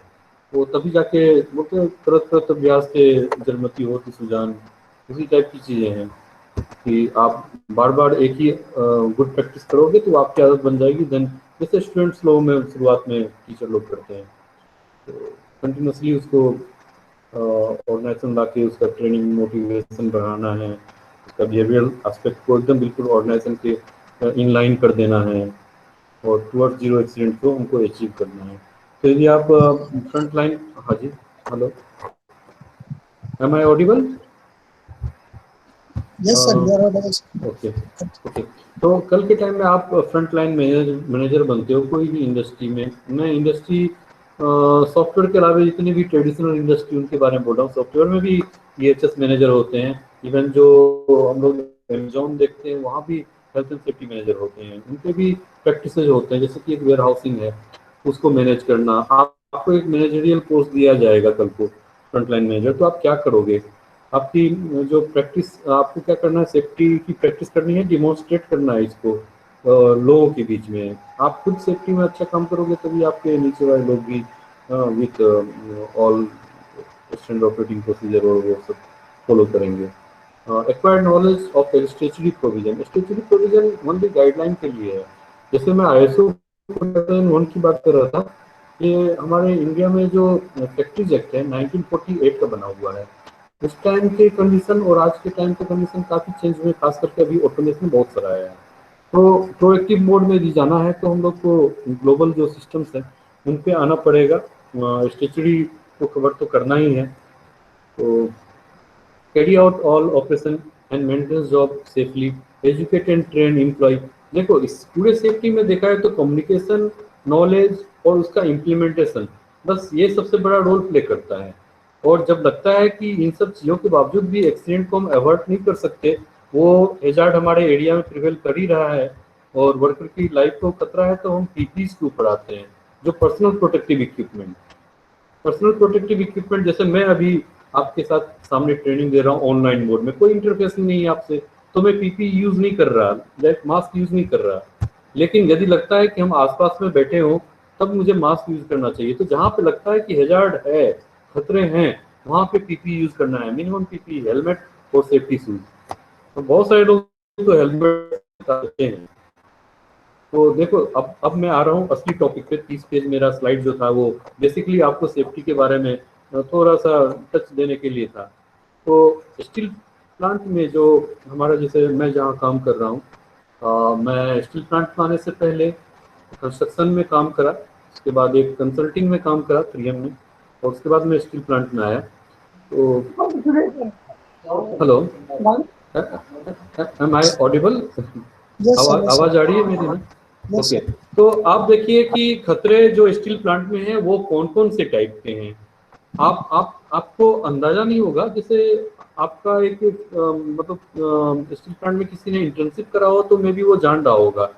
तो जितनी भी इंडस्ट्री हैं, लाइक स्टील हो, ऑयल एंड गैस हो, या फिर आपका एनटीपीसी हो, तो सब जगह हैजार्ड्स को यदि हम नहीं जानेंगे तो हम ठीक से उस बिजनेस में एक्सेल नहीं कर पाएंगे। हमको पता होना चाहिए हमारा दुश्मन कौन है। खतरा यदि मुझे पता नहीं होगा, उसके अगेंस्ट में यदि मैं तैयारी नहीं करूंगा तो मैं अपनी बिजनेस को अच्छे तरीके से रन नहीं कर पाऊंगा। तो आप सबसे बड़ा चीज जो नोट कर सकते हो स्टील प्लांट का हैजार्ड के लिए, that is toxic, inflammable and explosive gas. इसको आप बोल सकते हैं कि जो process gas in steel industry, they are major process hazard. Okay. Then hot metal handling, क्योंकि ये पूरा मेटलर्जिकल ऑपरेशन है तो यहाँ पे बहुत हाई टेम्परेचर पे काम होता है। मतलब आयरन ओर को ला करके हॉट मेटल में जो उसको जो ब्लास्ट फर्नेस में लाते हैं हॉट मेटल बनाने, जो कि क्रूड स्टील होता है, वो आयरन है, वो स्टील नहीं है। आयरन मतलब इम्प्योर, बट स्टील बनना मतलब प्योर। आयरन एंड स्टील, हम जिस प्लांट में हैं उसको बोलते हैं integrated steel plant. Integrated steel plant में क्या होता है, raw material to finish product एक ही जगह बनते हैं। अदरवाइज आप देखे होंगे स्टील प्रोसेसिंग यूनिट बहुत सारी जगह पे हैं, इवन बिहार में भी हैं, हमारी भी कंपनी के हैं कुछ एक जगह में।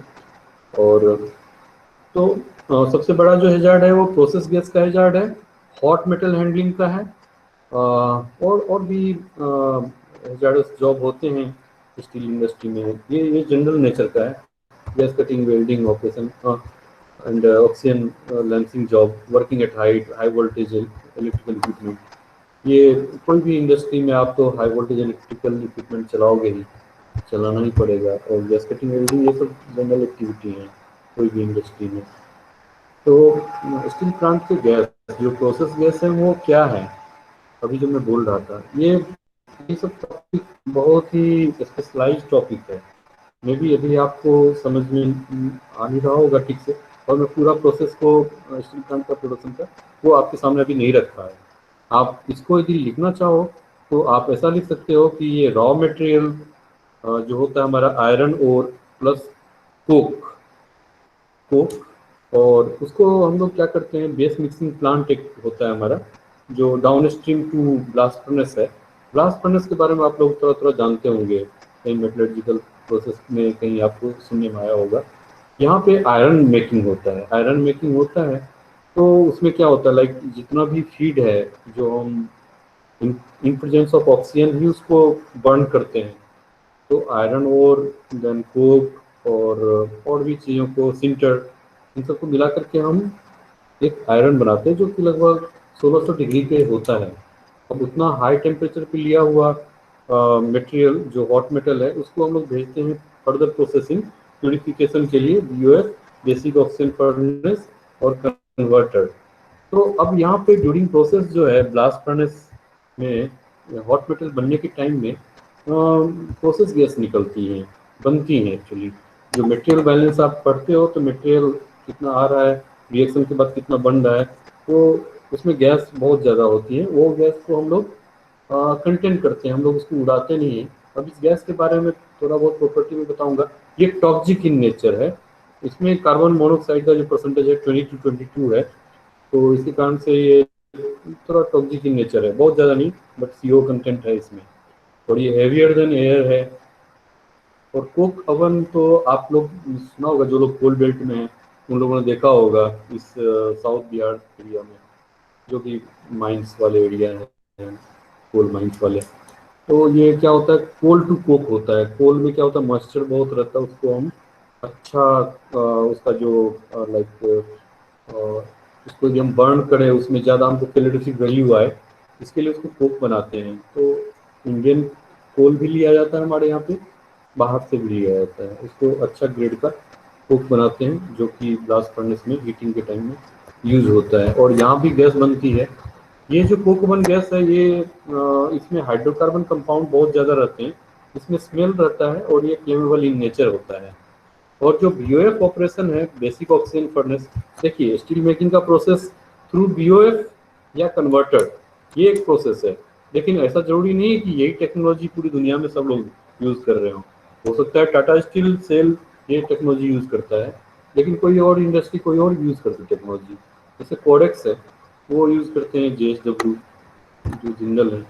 तो यहाँ पे क्योंकि प्यूरिफिकेशन होता है, तो मैक्सिमम जो आयरन ओर से हमको स्टील बना, हॉट मेटल से हमको स्टील बनाने में, BOF में, तो प्यूरिफिकेशन का ये प्रोसेस है। जैसे रिफाइनरी में आपने सुना होगा कि रिफाइनिंग यूनिट है, तो this is a refining unit in integrated steel plant.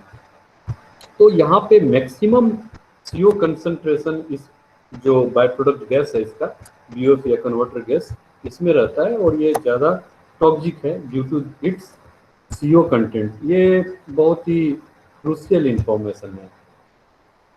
यदि आप स्टील प्लांट के बारे में जानना चाहो, ये इंफॉर्मेशन मुझे भी बहुत टाइम के बाद मिला था, तो हमने बहुत स्टडी करा, बहुत मेहनत करा।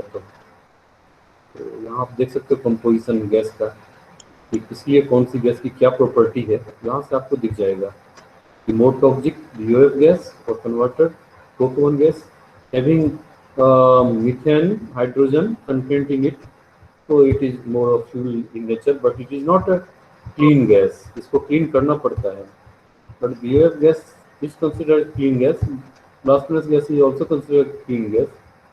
और अब देखिए, अब यहाँ पे इसकी प्रॉपर्टी देखते हैं, कोई भी गैस की प्रॉपर्टी। तो यहाँ पे क्योंकि ये गैस जो है मिक्सचर है, जैसे हम लोग एयर है, एयर भी तो 100% ऑक्सीजन नहीं है, तो ये मिक्सचर है, 78% नाइट्रोजन 21% ऑक्सीजन, ऐसा मान के चलते हैं। तो यहाँ भी ये गैस का मिक्सचर है, और जो नेचर है गैस का वो आप इस चार्ट में देख सकते हो। कोई गैस यदि हवा से भारी हो और टॉक्सिक हो, कलरलेस ऑर्डरलेस हो, तो वो खतरनाक होती ही है। लेकिन फिर भी ये सारी गैसें को हम लोग उड़ा नहीं देते, जला नहीं देते, उन्हीं गैसों को जलाते उड़ाते हैं जो हमारे को कैलोरीफिक वैल्यू जो है ये सर्टेन नहीं देता। और इनकी कैलोरीफिक वैल्यू का हम लोग यूज़ करते हैं, हमारे पास कैप्टिव पावर प्लांट होते हैं, वहाँ पर हम पावर भी बनाते हैं।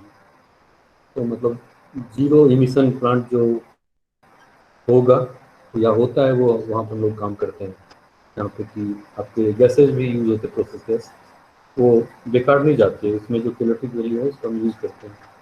तो इन तीनों गैसेज में ऐसी प्रॉपर्टी, इसकी हैंडलिंग ही खतरनाक है, थोड़ा इसमें सावधानी ज़्यादा बरतनी पड़ती है। और most of the steel plant hazards accident happen due to this reason, ये मेजर कारण है।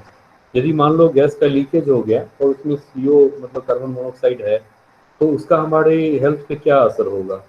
हम जो सांस लेते हैं हवा को, उसमें 21% ऑक्सीजन है, बहुत ही कम परसेंटेज CO या कार्बन मोनोऑक्साइड होगा। लेकिन यदि सडन रिलीज होता है हमारा कन्वर्टर गैस का या कोई भी गैस का कहीं से भी पाइप, और वो हमारे बॉडी में आ जाता है, तो क्या है, कार्बन मोनोऑक्साइड हमारा ब्लड हीमोग्लोबिन उससे ज़्यादा है, मतलब हमारी बॉडी में ऑक्सीजन की कमी कर सकता है वो। ऑक्सी हीमोग्लोबिन की जगह कार्बोक्सी हीमोग्लोबिन बना देगा, और कार्बोक्सी हीमोग्लोबिन बनाएगा, आपका जो नर्वस सिस्टम है वो डैमेज कर देगा, आपकी सोचने की क्षमता खत्म कर देगा, आप बेहोश होकर गिर जाओगे। और ये है लिमिट जो हम लोग को देखना होता है स्टील प्लांट में। अब ये चीज़ें जितनी भी मैं बता रहा हूँ, दीज आर ऑल कहीं अवेलेबल है कि नहीं है। सीओ का तो अवेलेबल है, बट आपको जो ये गैसें हैं बताएंगे उसका अवेलेबल नहीं है। तो यदि सीओ कंसंट्रेशन 50 ppm के अंदर है, अब 50 ppm का मतलब क्या है, what is 50 ppm? It is called TLV, threshold limit value. Threshold limit value for 8 hours working. TWA, time weighted average. आप कोई भी केमिकल या गैस का ना यदि जानना चाहते हो उसका जन्म कुंडली, तो वो है उसका मटेरियल सेफ्टी डेटा सीट, ये वहाँ से लिया है, और ये ग्लोबली एक्सेप्टेड है। हम लोग इसके लिए बहुत सारे इंस्ट्रूमेंट यूज़ करते हैं मेजर करने के लिए कि हमारे एरिया में कहीं गैस बिल्डअप तो नहीं है, हम जो काम कर रहे हैं वहाँ गैस का खतरा तो नहीं है। और ये सब जानने हम लोग थोड़ा पढ़ते भी हैं। जैसे इसमें आप देखो, इसकी जो अलग अलग कंसंट्रेशन पे वर्किंग आवर अलग अलग हो जाता है। 400 ppm के बाद जो है कंसंट्रेशन, वो जैसे मैंने बोला टीएलवी टीडब्ल्यू, उसके बाद होता है एसटीईएल, शॉर्ट टर्म एक्सपोजर लिमिट। ये में भी आपने ये सब टर्म्स पढ़े नहीं होंगे, लेकिन आप एमएसडीएस कोई भी केमिकल का, जैसे आप लैब्स में यूज करते हो, चाहे सल्फ्यूरिक एसिड हो, एचसीएल हो, या कोई भी केमिकल यूज करते हो, आप उसको जैसे ही पढ़ोगे ना उसकी सारी प्रॉपर्टी मिल जाएंगी, पता चल जाएगी। तो अब क्या है, शॉर्ट टर्म एक्सपोजर लिमिट का मतलब है 15 मिनट के अंदर स्केप कंसंट्रेशन, ऐसा कंसंट्रेशन जिसके बाद आपको भागना है, जगह छोड़ देना है, अदरवाइज आप वही हालत में पहुंच जाओगे, बेहोश होकर गिर जाओगे, या फिर कितना देर तक सस्टेन करोगे पता नहीं। और एक होता है IDLH, immediate dangerous to life and health. ये कंसंट्रेशन, ऐसा कंसंट्रेशन यदि एक बार आ गया तो इमीडिएट डेथ कर सकता है, जो 1600 ppm के ऊपर है।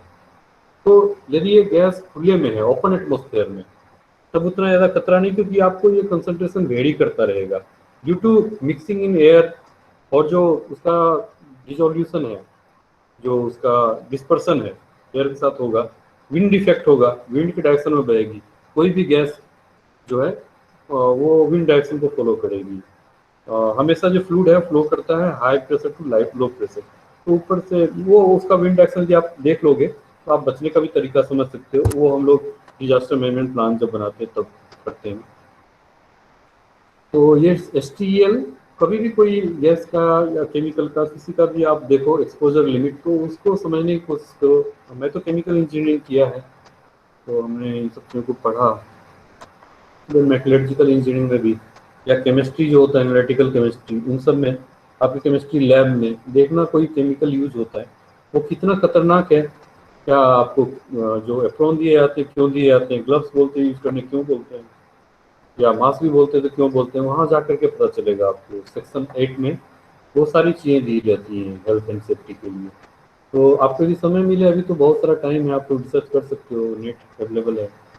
जो भी केमिकल हैंडल करते हो आप उसके बारे में इससे पता कर सकते हो कि टीएलवी क्या है, थ्रेशोल्ड लिमिट वैल्यू, इसका मतलब क्या है। इसका सिग्निफिकेंस ये है कि 8 घंटे तक आप इस कंसंट्रेशन में सेफली काम कर सकते हो। शॉर्ट टर्म एक्सपोजर लिमिट, ये इसके कंसंट्रेशन है 15 मिनट के अंदर आपको नियरेस्ट एग्जिट से निकल जाना चाहिए, खास करके कन्फाइंड एरिया में, क्योंकि कन्फाइंड एरिया में गैस मिक्सिंग और गैस का जो हो सकता है कि वहाँ पे वेल वेंटिलेटेड ना हो। वेल वेंटिलेटेड है, खुला एटमोस्फेयर है, तो हो सकता है आप बच जाएं, लेकिन यदि वो आइडियल कंसंट्रेशन पे आ गया तब आप नहीं बचोगे, तब किसी की भी जान जा सकती है। तो मतलब हमें इन सब कंसंट्रेशन को जानने के लिए हम लोग के पास इंस्ट्रूमेंट होता है, ऐसा नहीं है कि इसे डर ही जाना है। इन सब के लिए हमारे पास इंस्ट्रूमेंट होता है, वो हम मेजर कर लेते हैं।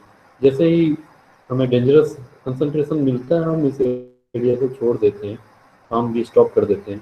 काम को स्टॉप करना बहुत बड़ी बात नहीं, लेकिन हेल्थ को बचाना, लाइफ को बचाना, वो बहुत बड़ी बात है। ये सब इफेक्ट्स हैं गैस के जो दिखाए गए थे। तो अब देखिए बहुत ही अच्छा टर्म है, जैसे मैं एमएसडीएस बताया ना, तो एलईएल और यूएल, अब ये चीज़ें क्या होती है, फायर एक टर्म होता है, एक्सप्लोजन एक टर्म होता है। एक्सप्लोजन होगा या फायर होगा तो किस रेंज में होगा। तो यहाँ थोड़ी बहुत फायर इंजीनियरिंग की भी बात कर देता हूँ मैं। फायर होता है ड्यू टू थ्री थिंग्स। अब देखिए जैसे ट्रायंगल हमने दिखाया था यहाँ पे, तीन चीजों के रहने से। आप सिगरेट पीते हो तो सिगरेट रखते हो, एक माचिस होती है जिसमें जिससे आप आग लगाते हो, और थर्ड थिंग होता है कि एक फ्यूल होता है वहाँ पे। मतलब जैसे हम लकड़ियाँ भी जलाते हैं तो लकड़ी को हम फ्यूल बोलेंगे, ऑक्सीजन वहाँ पे आएगा, और थर्ड में है कि कोई जला रहा हो कुछ सोर्स ऑफ इग्निशन, तो तभी फायर होगा। और फायर भी होगा तब जबकि वो एक मिक्सचर बनाए, इग्निशन मिक्सचर बनाए। तो उसमें आता है एलईएल, लोअर एक्सप्लोजिव लिमिट, और एक होता है अपर एक्सप्लोजिव लिमिट। यदि उस लिमिट में आकर के वॉल्यूम बाय वॉल्यूम वो एयर के साथ मिक्स हो गया है तब वहाँ पे फायर और एक्सप्लोजन हो सकता है। जैसे कोक वन गैस में 6% volume by volume with air और 30% वॉल्यूम बाय विथ एयर, यदि ये आ गया तो फिर ये इग्निशन मिक्सचर बन चुका है, वहाँ एक सोर्स ऑफ इग्निशन होने से आग लग सकता है। और जो भी गैस में या जो भी केमिकल में या कोई भी सब्सटेंस में जिसकी एलईएल और यूएल के बीच का जो बैंड है, जैसे 6 से 30 है, 24 का बैंड है, यहाँ 30 का बैंड है, जितना लोअर साइड में रहेगा एलईएल और जिसका बैंड ज्यादा रहेगा वो ज्यादा खतरनाक है। इससे यही पता चलता है। तो सेफ्टी तो कॉमन सेंस इंजीनियरिंग है ही, लेकिन थोड़ा बहुत पढ़ना पड़ेगा आपको, तभी जाके आप सेंस बना पाओगे। तो possible cause of gas line explosion, तो कोई भी जगह में, जैसे आप प्रोजेक्ट में ही मान लो आपको नौकरी मिल गई ऑयल एंड गैस लाइन का, मान लो कि मान लेते हैं इंडिया में गेल है, वो क्रॉस कंट्री पाइपलाइन का प्रोजेक्ट कर रही है। मोस्टली जो ऑयल एंड गैस वाली कंट्रीज हैं, एक्सपोर्टिंग कंट्री, वहाँ पे होते हैं ऐसे कि बड़े बड़े सेक्टर उनके होते हैं, वहाँ पे वो गैस एक्सपोर्ट करते हैं, प्रेशर करते हैं उसमें, फिर गैस में प्रेशर बूस्टर वूस्टर लगाते हैं। लेकिन कहाँ पे हो सकता है फायर फायर एक्सप्लोजन, जहाँ पे पर्जिंग ठीक से नहीं किया गया हो। पर्जिंग का मतलब है ऐसी गैस से गैस लाइन को क्लीन करना जो कि फ्लेमेबल नेचर का ना हो और उसके अंदर की जो फ्लेमेबिलिटी वाला चीज़ें हैं उसको निकाल देता हो। जैसे कि इनर्ट मीडिया हम लोग यूज़ करते हैं इंडस्ट्री में, लोग नाइट्रोजन को जनरली इनर्ट मीडिया बोलता है क्योंकि उसको इनर्ट की तरह यूज़ करते हैं। हो सकता है केमिस्ट्री केमिकल में लोग इनर्ट ना बोलते हैं, बट आर्गन है। बट नाइट्रोजन की क्योंकि अवेबिलिटी बहुत ज़्यादा है एटमॉस्फेरिक एयर में, इसलिए उसका एब्जॉर्प्शन भी आसान है और उसको अवेलेबल करते हैं हम लोग पर्जिंग में ज़्यादातर। और शटडाउन प्रोसीजर ठीक से नहीं लेना, परमिट वर्क को फॉलो नहीं करना, गैस चेक नहीं कराना, ये सब रीजन होते हैं। ये आप इंडस्ट्री में आओगे तो ज़्यादा विजिबल होगा, अभी थ्योरेटिकल है ज़्यादा। मटेरियल हैंडलिंग, कोई भी इंडस्ट्री में ये प्रोसेस तो होगा ही। गैस वाला हो सकता है आपको नहीं भी मिले, ऑयल एंड गैस लाइन में मिल जाए, स्टील में मिल जाए, लेकिन मटेरियल हैंडलिंग तो आपको कहीं भी मिलेंगे। कंस्ट्रक्शन सेक्टर में बहुत ज़्यादा मिलेंगे। आप मैनुअली भी उठाते हो सामान को, क्या वो एर्गोनॉमिकली आप उठाते हो ठीक से, क्या आपको बैक पेन होता है। इवन जो आप सीट चेयर बैठते हो कंप्यूटर के सामने या डेस्क पे, क्या वो एर्गोनॉमिकली आप बैठते हो ठीक से, या झुक के बैठते हो, आपकी रिब्स के ऊपर आता है, आपको बैक पेन होता है, गाड़ी चलाते हो तभी भी पेन होता है। तो वहाँ पे एर्गोनॉमिक्स आता है जो आप मटेरियल हैंडलिंग यदि आप मैनुअली करते हो। मैकेनाइज्ड वे में करते हो तभी भी बहुत खतरा है। मैकेनाइज्ड वे में सबसे इम्पोर्टेंट है कि आप उस मशीन के फीचर्स को जानें। बहुत बार आप लोगों ने देखा होगा कि हाइड्रा कंस्ट्रक्शन साइट पे पलटी मारा हुआ मिला, बहुत सारा ट्रैक्टर है जो कंस्ट्रक्शन साइट पे पलटी मारा हुआ मिल जाता है। तो उसमें ट्रैक्टर या हाइड्रा का दोष नहीं होता है, दोष होता है उसको चलाने वाले के बारे में। और तब जाके लोग ना सेफ्टी सेफ्टी करते हैं जब एक्सीडेंट हो जा चुका होता है, उससे पहले हम कुछ भी नहीं देखते। किसी का सर टूट गया, टांग हाथ टूट गया, तब जाके सेफ्टी करने का क्या फायदा। लेकिन नॉर्मली हमारे कंट्री में ऐसे ही है, we are in reactive mode not in proactive mode. तो आप बहुत सारी जगहों पे ऐसे पिक्चर्स देखोगे जो ये राइट हैंड साइड में दिया हुआ है, खास करके ये कोल वासरी में, कोल एरिया में देखोगे, या फिर बहुत सारी जगह प्लांट में भी, हम लोग की प्लांट में भी है। इसको बोलते हैं कन्वेयर। कन्वेयर क्या होता है? CONVEY, कन्वे, ER, कन्वे करने वाला। जैसे आप रेल से भेजते हो मटेरियल, तो हमारे यहाँ क्या होता है, जैसे कहीं से मान लो इम्पोर्टेड होके मटेरियल आया या कहीं लंबा ट्रेंच में आपको मटेरियल को ट्रांसफर करना है, तो वहाँ पे कन्वेयर यूज करते हैं, उससे आराम से वो मटेरियल का शिफ्टिंग होता है। It is mechanised way of material handling. But अब देखने में क्या आता है कि वो जो कन्वेयर बेल्ट है वो बहुत स्लो स्लो चलता है। जैसे आप कन्वेयर बेल्ट का एक सिंपल एग्जांपल मैं देता हूँ। जैसे एयरपोर्ट से पे जाते हैं तो मटेरियल देते हैं बिफोर चेकिंग चेकिंग लगेज में, तो वो एक बेल्ट के सहारे आगे की तरफ जाता है, वही है कन्वेयर, वो छोटा है। ऐसे ही आपने स्टेशन पे देखा होगा वो चेन वाले जो लिफ्ट आते हैं आज के टाइम में, या फिर पैडल लिफ्ट भी आते हैं, वो अपने आप से चलते रहते हैं, तो वो भी कन्वेयर ही है जो कन्वे कर रहा है सामान को यहाँ से वहाँ। तो इन सब में क्या होता है, ये दिखते हैं बहुत स्लो से चल रहे हैं, लेकिन इनकी जो हैंडलिंग कैपेसिटी बहुत ज़्यादा होती है। तो कितनी बार लोग गलती कर बैठते हैं, मतलब कितने पढ़े लिखे लोग भी, जो बीटेक करे हुए वो भी लोग गलती कर बैठते हैं। उस चलती भी जो कन्वेयर लाइन है उसमें कुछ फॉरेन ऑब्जेक्ट लगा देते हैं, या वो सोचते हैं कि इससे मैं साफ कर लूंगा। ये बिल्कुल गलत प्रैक्टिस है। यदि वो एक बार भी आपके साथ वो फॉरेन ऑब्जेक्ट के साथ आपका कनेक्शन उस बेल्ट के साथ बैठ गया, तो हो सकता है आपको भी लेके वो चला जाए, क्योंकि उसकी कैपेसिटी बहुत ज़्यादा है। हमारा 75 kg वेट है, और वो टनेज बहुत ज़्यादा हाई टनेज में वो बनाई जाती है, डिजाइन की जाती है। तो कन्वेयर्स में है तो अच्छा वुमन के लिए कि वो सामान को यहाँ से वहाँ ले जाता है, हेल्प करता है, लेकिन यदि इसको ठीक से हम उसकी खतरों को नहीं जाने तो जान जा सकती है। फोर्कलिफ्ट भी देखा होगा आप लोगों ने, फोर्कलिफ्ट आपने देखे होंगे। ये जो वेयर हाउसेज होते हैं वहाँ पे मटेरियल उठा रहे हैं, तो उसमें भी खतरे होते हैं यदि आपकी विजिबिलिटी उसमें ठीक ना हो, और वो तो खतरा कर सकता है। इवन सरफेस भी ठीक ना हो, फोर्कलिफ्ट का भी में भी एक्सीडेंट होने के चांसेस रहते हैं। और cranes cranes are very critical.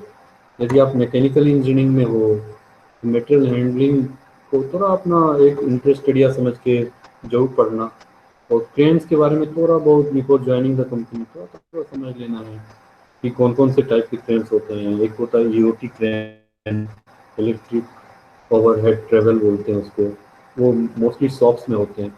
आपने यदि गंगा ब्रिज का बनता हुआ देखा हो, तो वहाँ पे आपको बहुत सारे टाइप के क्रेन दिख जाएंगे, और हर एक क्रेन की कैपेसिटी अलग अलग होती है, हर एक का फीचर अलग अलग होता है। देन आप यदि कंस्ट्रक्शन साइट पे हो और क्रेन से आप मटेरियल को लिफ्ट कर रहे हो, तो वहाँ पे विंड इफेक्ट का भी बहुत रोल आता है। ऐसा नहीं है कि आप बहुत ही हाई विंड वाला टाइम पे आपने क्रेन ऑपरेशन किया है, मटेरियल भी उठाए हुए हैं, तभी बहुत जोर से हवा आ गई, और उसका यदि बैलेंसिंग ठीक नहीं है, उसको सपोर्ट ठीक से नहीं है, तो it may lead to any major accident. तो जो लोग मैकेनिकल अभी नहीं, अभी तो सिलेबस में होगा नहीं ये चीज़ें, तो ज्वाइन वाइन करते हैं उससे पहले बिफोर ज्वाइनिंग द इंडस्ट्री थोड़ा बहुत इसके बारे में जान लेना चाहिए, फिर इसके बारे में पढ़ लेना चाहिए थोड़ा। फ्रेम्स बहुत ही क्रिटिकल इक्विपमेंट है। ये शॉप्स में होते हैं, इसको बोलते हैं इलेक्ट्रिक और ट्रेवल। ये हमारे ज़्यादातर शॉप्स में होते हैं। यहाँ पे क्या होता है, उसकी लोड बेयरिंग कैपेसिटी अपने को पता होना चाहिए हमेशा। कोई भी जो इक्विपमेंट बनता है, जैसे मैंने बोला डिजाइन इंजीनियरिंग के टाइम में ही, बिफोर इट इज इरेक्टेड, तो इसको एक बनाते हैं, इसका डिजाइन इंजीनियरिंग करते हैं कि ये भी 100 टन उठाएगा, तो वो इंजीनियर जो है, जो डिजाइन इंजीनियर है, उसको 400 टन उठाने के लायक बना करके 100 टन सेफ वेट लोड करके हमको इंस्टॉलेशन के लिए देता है। तो हमें उनका कैपेसिटी पता होना चाहिए कितना इसका सेफ वेट लोड लेने का है। अब ऐसा नहीं है कि लिफ्टिंग टूल्स जो होते हैं, स्लिंग्स, फिर मैंने बोला था सीजी के हिसाब से उसको उठाना चाहिए, यदि उस समय गलती करते हैं रिगिंग प्रैक्टिस में, तो एक्सीडेंट हो सकते हैं। और इस टाइप के एक्सीडेंट में कोई सेकेंड चांस नहीं होता, आदमी के बचने की दूसरी कोई संभावना नहीं होती। ऑपरेटर शुड ऑल्सो भी गुड इन दैट केस, वो भी अच्छा एक्सपीरियंस होना चाहिए, और कंटिन्यूसली मतलब आप उसको ट्रेन करो, उसको पक्का करो। बहुत बार क्या होता है एक्सीडेंट्स ड्यू टू थकावट। थकावट जो होती है ना, आदमी थका हुआ है, आपने देखा होगा बहुत सारे एक्सीडेंट रोड के होते हैं जो थके हुए होते हैं। फ्लाइट में पायलट थका हुआ होता है, ट्रेन में तो उसका पायलट थका हुआ होता है, वो एक्सीडेंट हो जाते हैं। उन्होंने देखा नहीं, सुनाई नहीं दिया, कम्युनिकेट नहीं किया, नींद के झटके में ट्रेन से कुछ माल गिर गया, आदमी मर गए, ऐसा एक्सीडेंट हो सकता है। कन्वेयर गैलरी के बारे में जैसे मैंने बोला, ये दिखने में तो लगते हैं कि बहुत कम स्पीड पे जा रहे हैं, लेकिन इनकी कन्वेइंग कैपेसिटी बहुत ज़्यादा होती है। तो इनके साथ छेड़छाड़ नहीं करनी चाहिए। ये एरिया बहुत क्लीन रखना चाहिए, इल्यूमिनेटेड रखना चाहिए और प्रॉपर रखना चाहिए। इसमें यदि कुछ नॉइज आ रहा हो तो उस नॉइज को आपको इग्नोर नहीं करना है। इसका मतलब है कहीं ना कहीं कुछ मशीन में कुछ प्रॉब्लम्स हैं, लेकिन इसमें बहुत सारे सेफ्टी फीचर भी हैं जो अभी नहीं मैं बता रहा हूँ, बट इसमें सेफ्टी फीचर होते हैं। जैसे आप इसका इमरजेंसी ब्रेक्स होते हैं वो आप यूज़ कर सकते हो। इसके नीचे से या ऊपर से नहीं आपको क्रॉस करना है। दिखने में लगेगा कि बहुत हल्के हल्के चल रहा है, मैं क्यों ना कूद के उस साइड पहुंच जाऊं, नहीं वैसा नहीं करना है। करने पे कुछ भी हो सकता है। तो यहाँ पे क्रॉस ओवर लगे रहते हैं, क्रॉस ओवर को यूज़ करना है। और कोई भी इक्विपमेंट चाहे या मशीन जो भी हो उसका मैनुअल पढ़ते हैं तो वहाँ पे यदि आप पीडीएफ में पढ़ते हो तो कंट्रोल F दबाओगे, फाइंड करोगे उसका interlocking system, interlock should be in good health. वो हेल्दी रहेगा, आदमी की लाइफ बचेगी। तो बहुत बार क्या होता है, लोग इंटरलॉकिंग को सोचते बाईपास करो, होता नहीं है। बट एक्सीडेंट तो हर दिन नहीं होता, ये भी सच है। एक्सीडेंट तो नहीं होता है। जब वो चेन कंप्लीट हो जाता है एक्सीडेंट होने के, एक्सीडेंट हो जाते हैं, तब आपको पता चलता है कि नहीं मैंने तो इंटरलॉक्स को ही बाईपास कर रखा था। मतलब इमरजेंसी जो कन्वर्ट्स को रोकने के लिए जो मैकेनिज्म है उसको भी आपने बाईपास कर रखा था, वो रुका ही नहीं और एक्सीडेंट हो गया। लिमिट स्विच होते हैं इसमें, लिमिट्स होते हैं, फुल कोड स्विच बोलते हैं उसको। और गार्ड्स होते हैं। गार्ड्स तो हमेशा हर एक मशीन में होना चाहिए। आप साइकिल चलाते हैं उसकी जो चेन घूमती उसके ऊपर जो गार्ड है वो भी मशीन गार्ड ही है, उससे भी आपकी सेफ्टी होती है। और हॉट मेटल ये तो बहुत ही वाइडर टॉपिक है, बट ये मैं बता देता हूँ कि ये खास करके ब्लास्ट फर्नेस ऑपरेशन के टाइम में और यूएफ कन्वर्टर की जगह पे, और जब तक ये कास्टिंग हो करके जब आप देखते हो ये सड़िया, जैसे हम अपने प्रोडक्ट की बात करें तो वायर रॉड होता है, उसके बाद बार होते हैं, उसके बाद प्लेट्स एंड स्ट्रक्चर्स होते हैं। इवन जो रेलवे के जितनी भी आपने पहिया देखे हैं, रेल व्हील, सब सेल ही पे बनाए हुए हैं, और जो रेलवे ट्रैक है। बट ये जब बनते हैं आपको तो यहाँ पे रेड हॉट जैसा नहीं दिख रहा है, लेकिन जब ये कास्टिंग होते हैं इनके अप टू मिल्स, ये हॉट होते हैं, काफ़ी टेम्परेचर होता है इसमें। और ये तीन तीन ऑपरेशन बहुत ही क्रिटिकल है। पहला ब्लास्ट फर्नेस में हॉट मेटल बनना, वहाँ पे खतरा है हॉट मेटल हैंडलिंग का। उसके बाद वो आएगा रिफाइनिंग होने के लिए बीओएफ में, कन्वर्टर में, वहाँ पे बहुत टेम्परेचर रहता है, वहाँ पे लिक्विड मेटल हैंडल करना पड़ता है। और कास्टिंग होने के बाद जब वो पीस में जाता है वहाँ भी वो बहुत हाई टेम्परेचर में होता है। तो जितने भी आप स्टील के प्रोडक्ट देखते हो अभी बाहर में, वो आपको नॉर्मल टेम्परेचर दिखता होगा, लेकिन हमारे जब बनते हैं, जब बन रहा होता है मैन्युफैक्चरिंग, तभी वो बहुत हाई टेम्परेचर पे होता है। रेल रोड एक्सीडेंट के बारे में मैं यही बोलना चाहता हूँ, ये बहुत ही कॉमन सेंस वाली चीज़ है कि आपको रोड क्रॉस करना है या रेलवे लाइन क्रॉस करना देख के जाना है। ये सिंपली आदमी के बिहेवियर पे बहुत आता है। कभी कभी लोग रेलवे लाइन पे ही खड़ा होकर मोबाइल पे बात कर रहे हैं, उनको पता नहीं चला बहुत तेजी से ट्रेन आई, बीट करके चली गई। प्लांट में भी होते हैं कन्वेइंग के लिए, मटेरियल को कन्वेइंग करने के लिए, तो इसमें भी सावधानी रखनी चाहिए। गैस कटिंग एंड वेल्डिंग ये बहुत ही कॉमन और वाइडली यूज्ड जॉब है। अब आप सोचोगे कि ये काम तो बहुत ही छोटा है, ये काम छोटा नहीं है, इसमें भी खतरे बहुत सारे हैं, आग लगने के चांस हैं। वो स्पेटर्स उड़ करके आंखों में चला गया, आपकी आंख खराब हो गई। आप वेल्डिंग में जो देखते होंगे फ्यूम्स, वो फ्यूम्स बहुत ही हेल्थ के लिए बहुत ही ज़्यादा होते हैं, क्योंकि वो जो इलेक्ट्रोड होता है उसका कॉन्फ़िगरेशन कभी आप पढ़ना, उसमें वो सारी गैसेज रहती हैं जो हमारे हेल्थ के लिए बिल्कुल भी ठीक नहीं होती हैं। तभी हमें अपना आंखों को बचाना है, इनहेल नहीं करना है उन गैस को, टॉक्सिक फ्यूम्स को। तो बहुत सारी पीपीज यहाँ पे यूज़ करना है। देन आपके मशीन्स को भी हेल्दी कंडीशन में रखना है। तो आप इन सारी एक्टिविटी है, वेल्डिंग कटिंग को छोटा नहीं समझना चाहिए। इनमें जो भी इंस्ट्रूमेंट यूज़ हो रहे हैं उसकी हेल्दीनेस और खुद का हेल्थ को जरूर ध्यान रखना चाहिए, अदरवाइज आपके लंग्स कमज़ोर हो जाएंगे यदि आप वो टॉक्सिक फ्यूम्स को इनहेल करते रहोगे without protecting your lungs with using mask और रेस्पिरेटर। वेल्डिंग मशीन क्या कि ये इलेक्ट्रिकल डिवाइस है, तो इसका जो इलेक्ट्रिकल कनेक्शन है वो हमको देखना चाहिए कि 3 प्लग पिन से लिया जा रहा है कि नहीं, मशीन का अर्थिंग है कि नहीं। आपको हो सकता है वर्कशॉप में भी हो, तो अर्थिंग मैटर करता है। देन आदमी की शॉक न लग जाए, कोई लीकेज करंट ना हो, उसके लिए ELCB, अर्थ लीकेज सर्किट ब्रेकर बोलते हैं इसको। आप ये टर्म्स लिख सकते हो, इलेक्ट्रिकल सेफ्टी में ये एक बहुत बड़ा चीज है। ये एक सर्किट ब्रेकर की तरह है जो 30 मिली एम्प्स के ऊपर जो लीकेज करंट होती है उसको ऑटोमेटिकली ट्रिप कर देती है फ्रॉम द पावर साइड। तो क्योंकि 30 मिली एम्प्स के ऊपर जो भी करंट हमारे बॉडी में आएगी उससे आदमी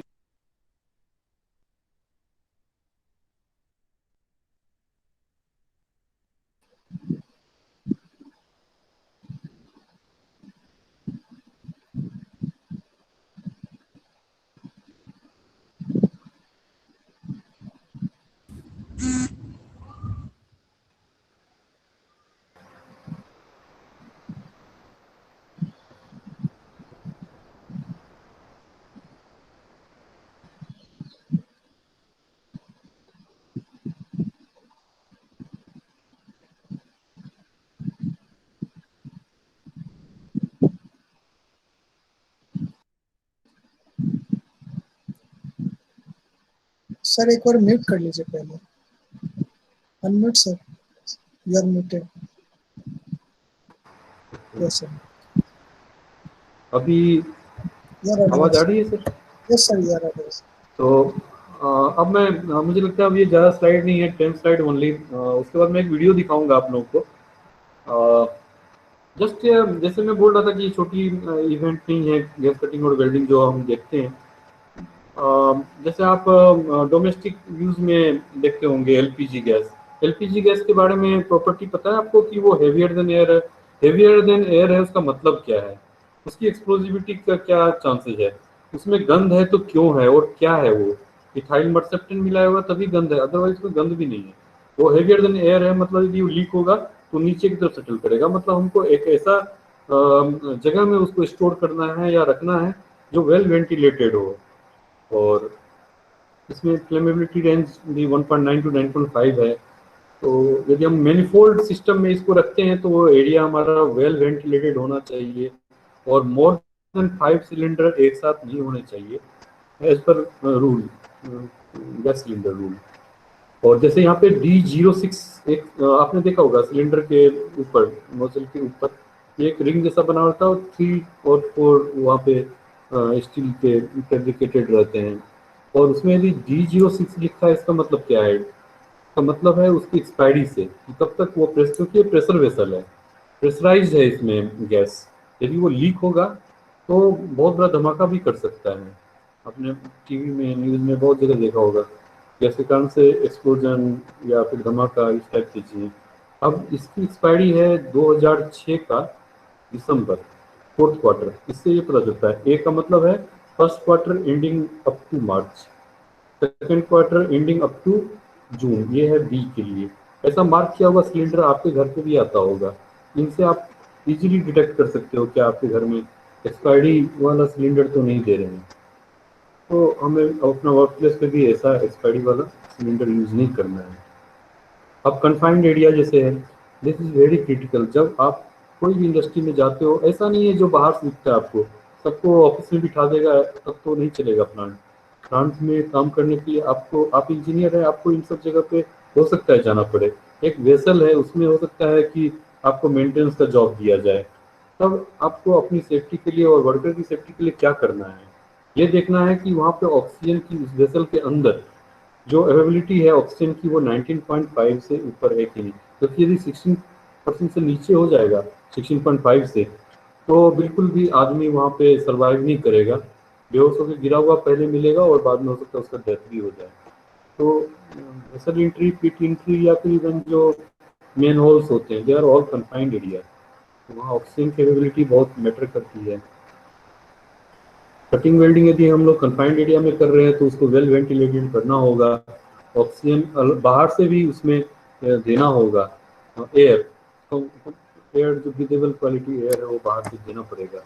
या फिर बिल्कुल यदि अंदर में ऑक्सीजन की कमी कंसिस्टेंटली रह जाती है तो एस्काबा होता है, सेल्फ कंटेंट ब्रीदिंग अपरेटस दे के काम करना है। और गैस सिलेंडर्स को अंदर नहीं लेके जाना है, बाहर से ही रहेगा कनेक्शन, होज अंदर लेके जाएंगे और कटिंग वेल्डिंग सेट यदि है तो उसमें कोई भी लीकेज करंट ना हो, इसके लिए ईएलसीबी कनेक्शन देके ही पोर्टेबल पावर टूल्स हमें यूज करना है वहाँ पे। और जैसे मैं बोल रहा था कि हाइट में लोग का परसेप्शन है कि लोग डिफाइन नहीं कर पाते कि what is height work at any site, project site, construction site और एनी इंडस्ट्री। बट रियलिटी ये है कि जो 2 मीटर और उसके ऊपर की हाइट है वो हाइट मानी जाती है, क्योंकि इससे बड़ा आदमी एक इंडियन लोग की हाइट इतनी होती नहीं है जिनका कि पाँव 2 मीटर तक आ जाता हो। यदि आप 2 मीटर और उसके ऊपर जाते हैं तो आप सेफ्टी हार्नेस बोलते हैं, पीपी है वो, सेफ्टी हार्नेस को कॉमनली वो सेफ्टी बेल्ट बोलते हैं, वो पहन के जाना चाहिए जो आपको बचाता है हाइट से गिरने के लिए। और बिल्कुल उसको एंकरिंग करना है बहुत ही फिक्स स्ट्रक्चर से, ताकि आप गिर न जाएं। ये बहुत बड़ा रिस्क जोन है खास करके कंस्ट्रक्शन सेक्टर में, प्रोजेक्ट में। इलेक्ट्रिकल सेफ्टी ये तो डोमेस्टिक और हाई टेंशन या कहीं भी सब जगह एप्लीकेबल है। तो इसमें उतनी बेवकूफ़ी नहीं करनी कि कम वोल्टेज है ज़्यादा वोल्टेज है, वोल्टेज कोई भी खतरनाक हो सकता है। तो उसके लिए जो सर्टिफाइड इलेक्ट्रिशियन है उनको ही उस काम को या उस मशीन को ऑपरेट करना देना चाहिए। आपको उस मशीन के बारे में अच्छे से पता कर लेना है कि कितने पे वो चलेगा वो, और क्या क्या उसमें सेफ्टी इंटरलॉक्स हैं, क्या वो यदि पावर टूल है तो क्या उसमें यूएलसीबी या आरसीसीबी यूज़ किया गया है कि नहीं। आप देखते होंगे बहुत जगह पे लोग डोमेस्टिक वायरिंग को आपस में बांध देते हैं, जोड़ देते हैं मतलब, उसके बाद वो फायर ब्रोकआउट करता है, वो रीजन ऑफ फायर होता है घर में। और पुअर वायरिंग जो है बहुत बड़ा रीजन होता है घर में आग लगने का। एमसीबी जो है वो खुला है, उसको पैक नहीं करके रखा है, तो ये सब रीजन होते हैं वर्क साइट इंसिडेंट के। जैसे इसमें बताया गया है कि डिफेक्टिव वायरिंग है, वो सही नहीं है, लोड कुछ ज़्यादा लिया जा रहा है तो हो सकता है उसमें फायर हो जाए।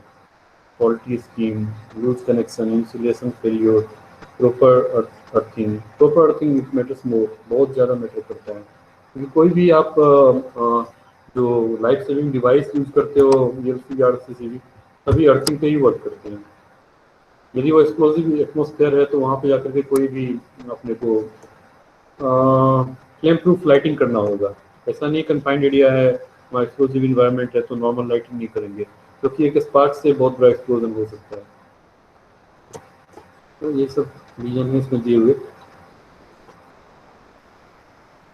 Steps to avoid electrical accident, insulation. Actually क्या होता है, जैसे हम लोग कहीं भी देखते हैं कि इलेक्ट्रिकल पैनल है, पैनल रूम इंस्पेक्शन करेंगे आप या जाएंगे तो वो वहाँ पे इंसुलेटिंग नीचे आपके मैट्स होने चाहिए, और ताकि वो आपको झटका ना लगे, गार्डिंग होना चाहिए। वो जो वायरिंग होती है उसकी नेकेड वायरिंग नहीं होनी चाहिए, उसको प्रॉपरली इंसुलेट करके वायर करा जाना चाहिए। ग्राउंडिंग और अर्थिंग प्रॉपर होना चाहिए, और अर्थिंग रेजिस्टेंस 0 to 1 ओम के बीच में होना चाहिए। और जितने भी शटडाउन प्रोसीजर है, सेफ वर्किंग प्रोसीजर है, उसको पढ़ना होगा। आप ऐसे सोचोगे मैं बीटेक करके आया हूँ मैं सब कुछ जानता हूँ, ऐसा नहीं है। और मशीन्स बहुत ही डिफरेंट हैं, बहुत ही कैपेसिटी वाइज बहुत हाई कैपेसिटी की, हाई रेटिंग की मिलेगी। बिल्कुल भी सामान्य चीज़ आपको मिलेगी नहीं। और यदि हाई टेंशन लाइन या high voltage electrical equipment use कर रहे हो तो बिना परमिट टू वर्क और बिना प्रोसीजर खोले हुए काम करेंगे तो उसमें सेकंड चांस वहाँ भी नहीं है, आदमी मारा जाएगा। आपको लास्ट में एक वीडियो दिखाता हुआ जाता हूँ मैं, जो जो इस पूरे प्रोग्राम को कंक्लूड करेगा।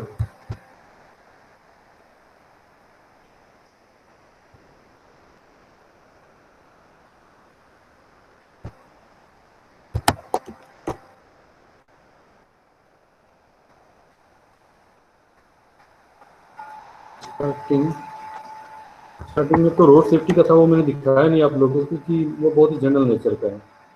यहाँ से स्टार्ट करते हैं।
Okay.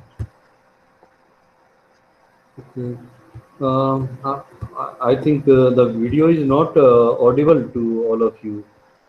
So I would share this video and presentation with all of you. If you people have any question, kindly raise your question because I have completed my presentation. Thank you. Okay, sir. If anybody have any question, you can write in the chat box. Okay. Sir, click on the stop presenting.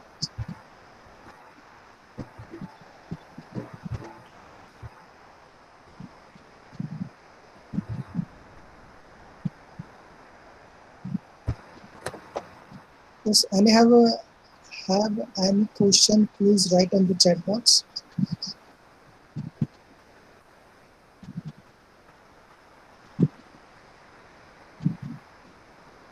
Safe from psychological hazard. ये बहुत ही अच्छा question एक पूछा गया है, मुकेश कुमार भारद्वाज जी ने पूछा है, how to be safe from psychological hazard. Like ये साइको का मतलब है कि मतलब जो बैकग्राउंड, साइकोलॉजिकल का मतलब है जो बैकग्राउंड से वो उठ के आ रहा है. तो उसमें हम लोग बिहेवियर बेस्ड सेफ्टी को ज़्यादा तरजीह देते हैं. हम उसके बिहेवियर को मेजर करते हैं. एक टूल्स होता है ये, जैसे कोई वर्क प्लेस इंस्पेक्शन करके हम लोग अनसेफ ऑफ कंडीशन डिफाइन करते हैं. तो बिहेवियर बेस्ड सेफ्टी में भी हमें चेकलिस्ट होता है, जिससे हम ऑर्गेनाइजेशन में पता कर लेते हैं कि कौन कौन लोग एट रिस्क बिहेवियर में है. उसको काउंसलिंग करते हैं, फाइन सीधा नहीं करते, उनको पहले काउंसलिंग करते हैं. यदि उनके वायलेशन की प्रवृत्ति नहीं घटती तब फाइन करते हैं. तो साइकोलॉजिकल का इफेक्ट तो है, क्योंकि यदि आदमी ठीक से बर्ताव नहीं करेगा तो एक्सीडेंट तो करेगा ही. Human brain is the best safety device. Thank you. और बाकी लोगों ने थैंक यू बस दिया है कमेंट्स, तो मुझे लगता है और क्वेश्चन नहीं है लोगों के पास. और आप फीडबैक दे सकते हो कि how was the topic. Topic बहुत बोरिंग तो नहीं था, इंटरेस्टिंग था, या नॉलेज में कुछ आया आपको. मैं वीडियो प्ले नहीं कर पाया ठीक से, तो वही मैं शेयर कर दूंगा उसको. Thank you all. Thanks. Hello.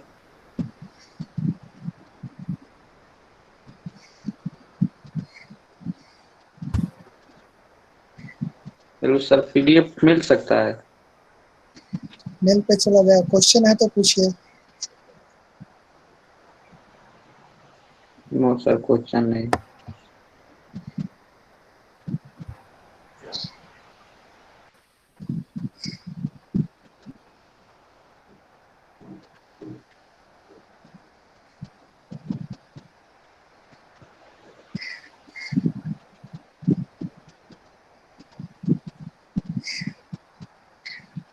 If anybody have any question, please write in the chat box. Abhishek Kumar Singh, उन्होंने क्वेश्चन लिखा है कि in group A B C category. देखिए ए बी सी कैटेगरी, हम लोग सेंट्रल पब्लिक सेक्टर यूनिट है, हमारे यहाँ पे ए बी सी कैटेगरी तो नहीं होता. हमारे यहाँ एग्जीक्यूटिव और नॉन एग्जीक्यूटिव होता है. तो basically everybody is employee, regular employee भी है या कॉन्ट्रेक्चुअल एम्प्लॉई है, सबके लिए एक ही सेफ्टी पॉलिसी है, अलग अलग नहीं है बिल्कुल भी. सबको एक ही टाइप के रूल फॉलो करने होते हैं. अच्छा क्वेश्चन है.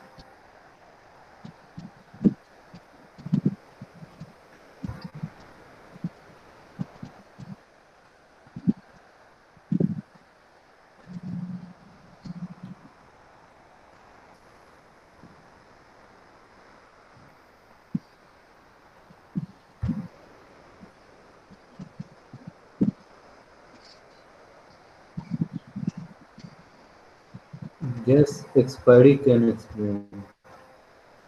अच्छा, जैसे उसमें D06 था, यदि वो D2020 हो आपके गैस सिलेंडर का जो मोल्डेड पार्ट है वहां पे लिखा हुआ, उसका मतलब है कि वो फोर्थ क्वार्टर जो है साल का, दिसंबर जो एंड होता है वहां पे वो एक्सपायर्ड कर जाएगा. ये बहुत ही कॉमन सेंस है. आप कहीं भी समझ सकते हो, लोग जनरली ये गौर नहीं करते, बट ये भी एक रीजन होता है कि बहुत बार सिलेंडर जो है वो एक्सपायर्ड हो चुका होता है, क्योंकि वो प्रेशर वेसल है, उसके एक्सप्लोड करने की चांसेस बढ़ जाती है।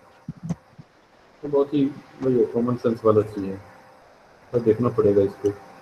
डोमेस्टिक यूज में हम लोग ले रहे हैं सिलेंडर, तो वो हेल्दी इन नेचर है कि नहीं सिलेंडर के लिए।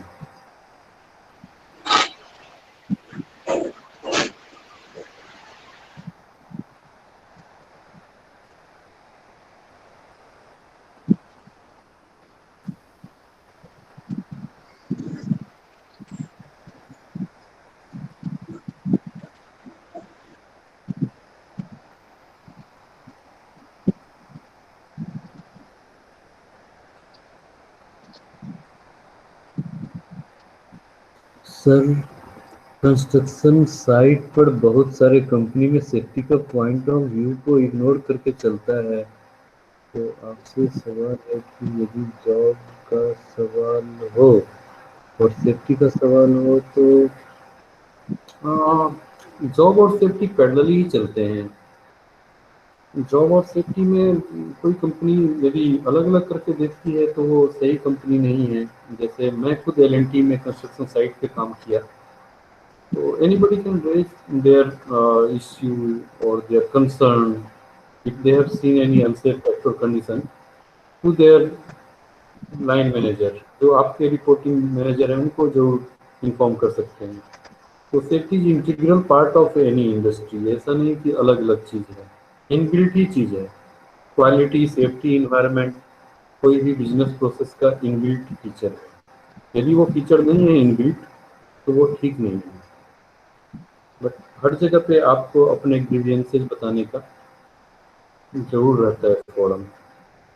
और सेफ्टी में आप चाहें, यू ऑल पीपल में go further in this field also. यहाँ पे एम्प्लॉयमेंट है और हर जगह पे due to statutory rule position तो रहते ही हैं सेफ्टी के, तो आप फर्दर बीटेक के बाद एमटेक कर सकते हो। NIT त्रिची में रेगुलर एमटेक है और बाकी जगह भी है, कुसेट में भी फायर एंड सेफ्टी का कोर्सेज है और भी कुछ प्राइवेट यूनिवर्सिटीज में भी हैं। RLI में भी है, regional labour institute. RLI is a good institution, central government institution है, उसका सर्टिफिकेशन भी वाइडली एक्सेप्ट होता है। यदि हम टेक नहीं करते तो PG डिप्लोमा फ्रॉम RLI जरूर कर सकते हैं, लॉट ऑफ जॉब अपॉर्चुनिटी है।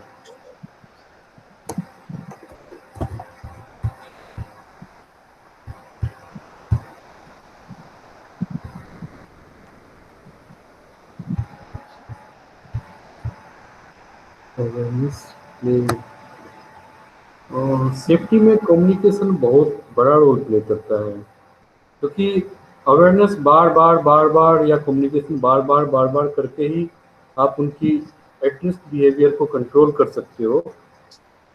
खुद के भी बारे में, जैसे बच्चों को आप बाएं से चलो, दाएं मत जाना, तेज मत चलाना, ये सब आप बोलते हैं बच्चों को घर से निकलते हुए, तो मैनेजमेंट सेम चीज़ करती है अपने एम्प्लॉयज़ के लिए। तो awareness play important role, vital role I think, I must से।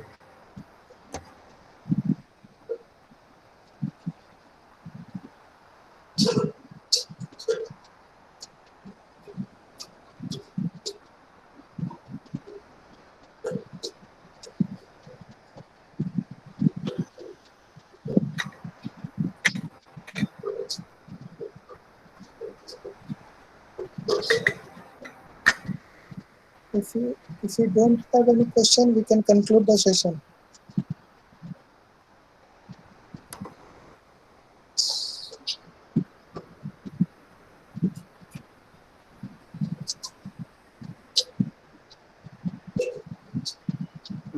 इन्होंने लिखा है कि 1948 से अभी तक क्यों नहीं मॉडिफाई करती। ऐसा नहीं है कि मॉडिफाई नहीं करती, क्योंकि 1984 में जब इंसिडेंट हुआ था, गवर्नमेंट के पार्ट में गवर्नमेंट मान लो प्रोएक्टिव नहीं है, लेकिन उन्होंने रिएक्टिव मोड में ही काफ़ी रूल्स बनाए हैं।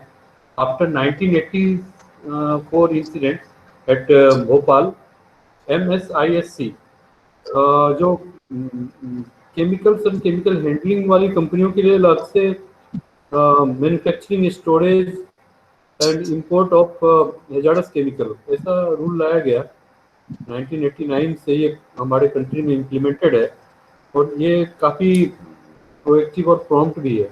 इसके अलावा कंपनियां सारी आईएसओ में डील करती हैं आजकल, क्योंकि हम लोग एक ग्लोबल सिटीजन हैं। हमारा खाने में भी बहुत सारी चीज़ें होती हैं जो विदेश से आती हैं, तो हमारा भी प्रोडक्ट विदेश से जाता है। तो आईएसओ सर्टिफिकेशन तो अभी सभी कंपनियों में है, तो इंटरनेशनल ऑर्गेनाइजेशन को स्टैंडर्डाइजेशन के द्वारा दिया जाता है।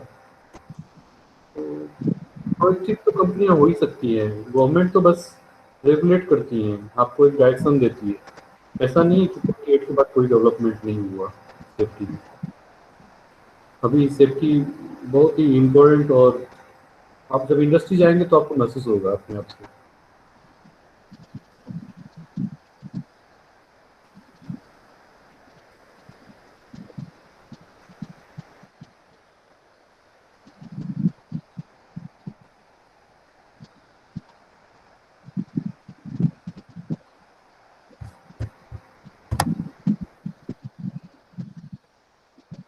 I think so. There will be no more question. Yes.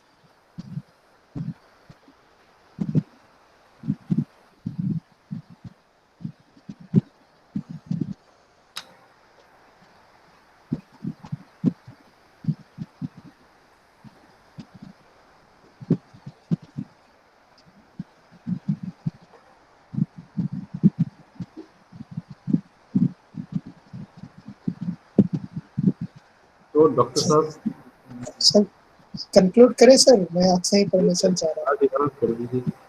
हूँ।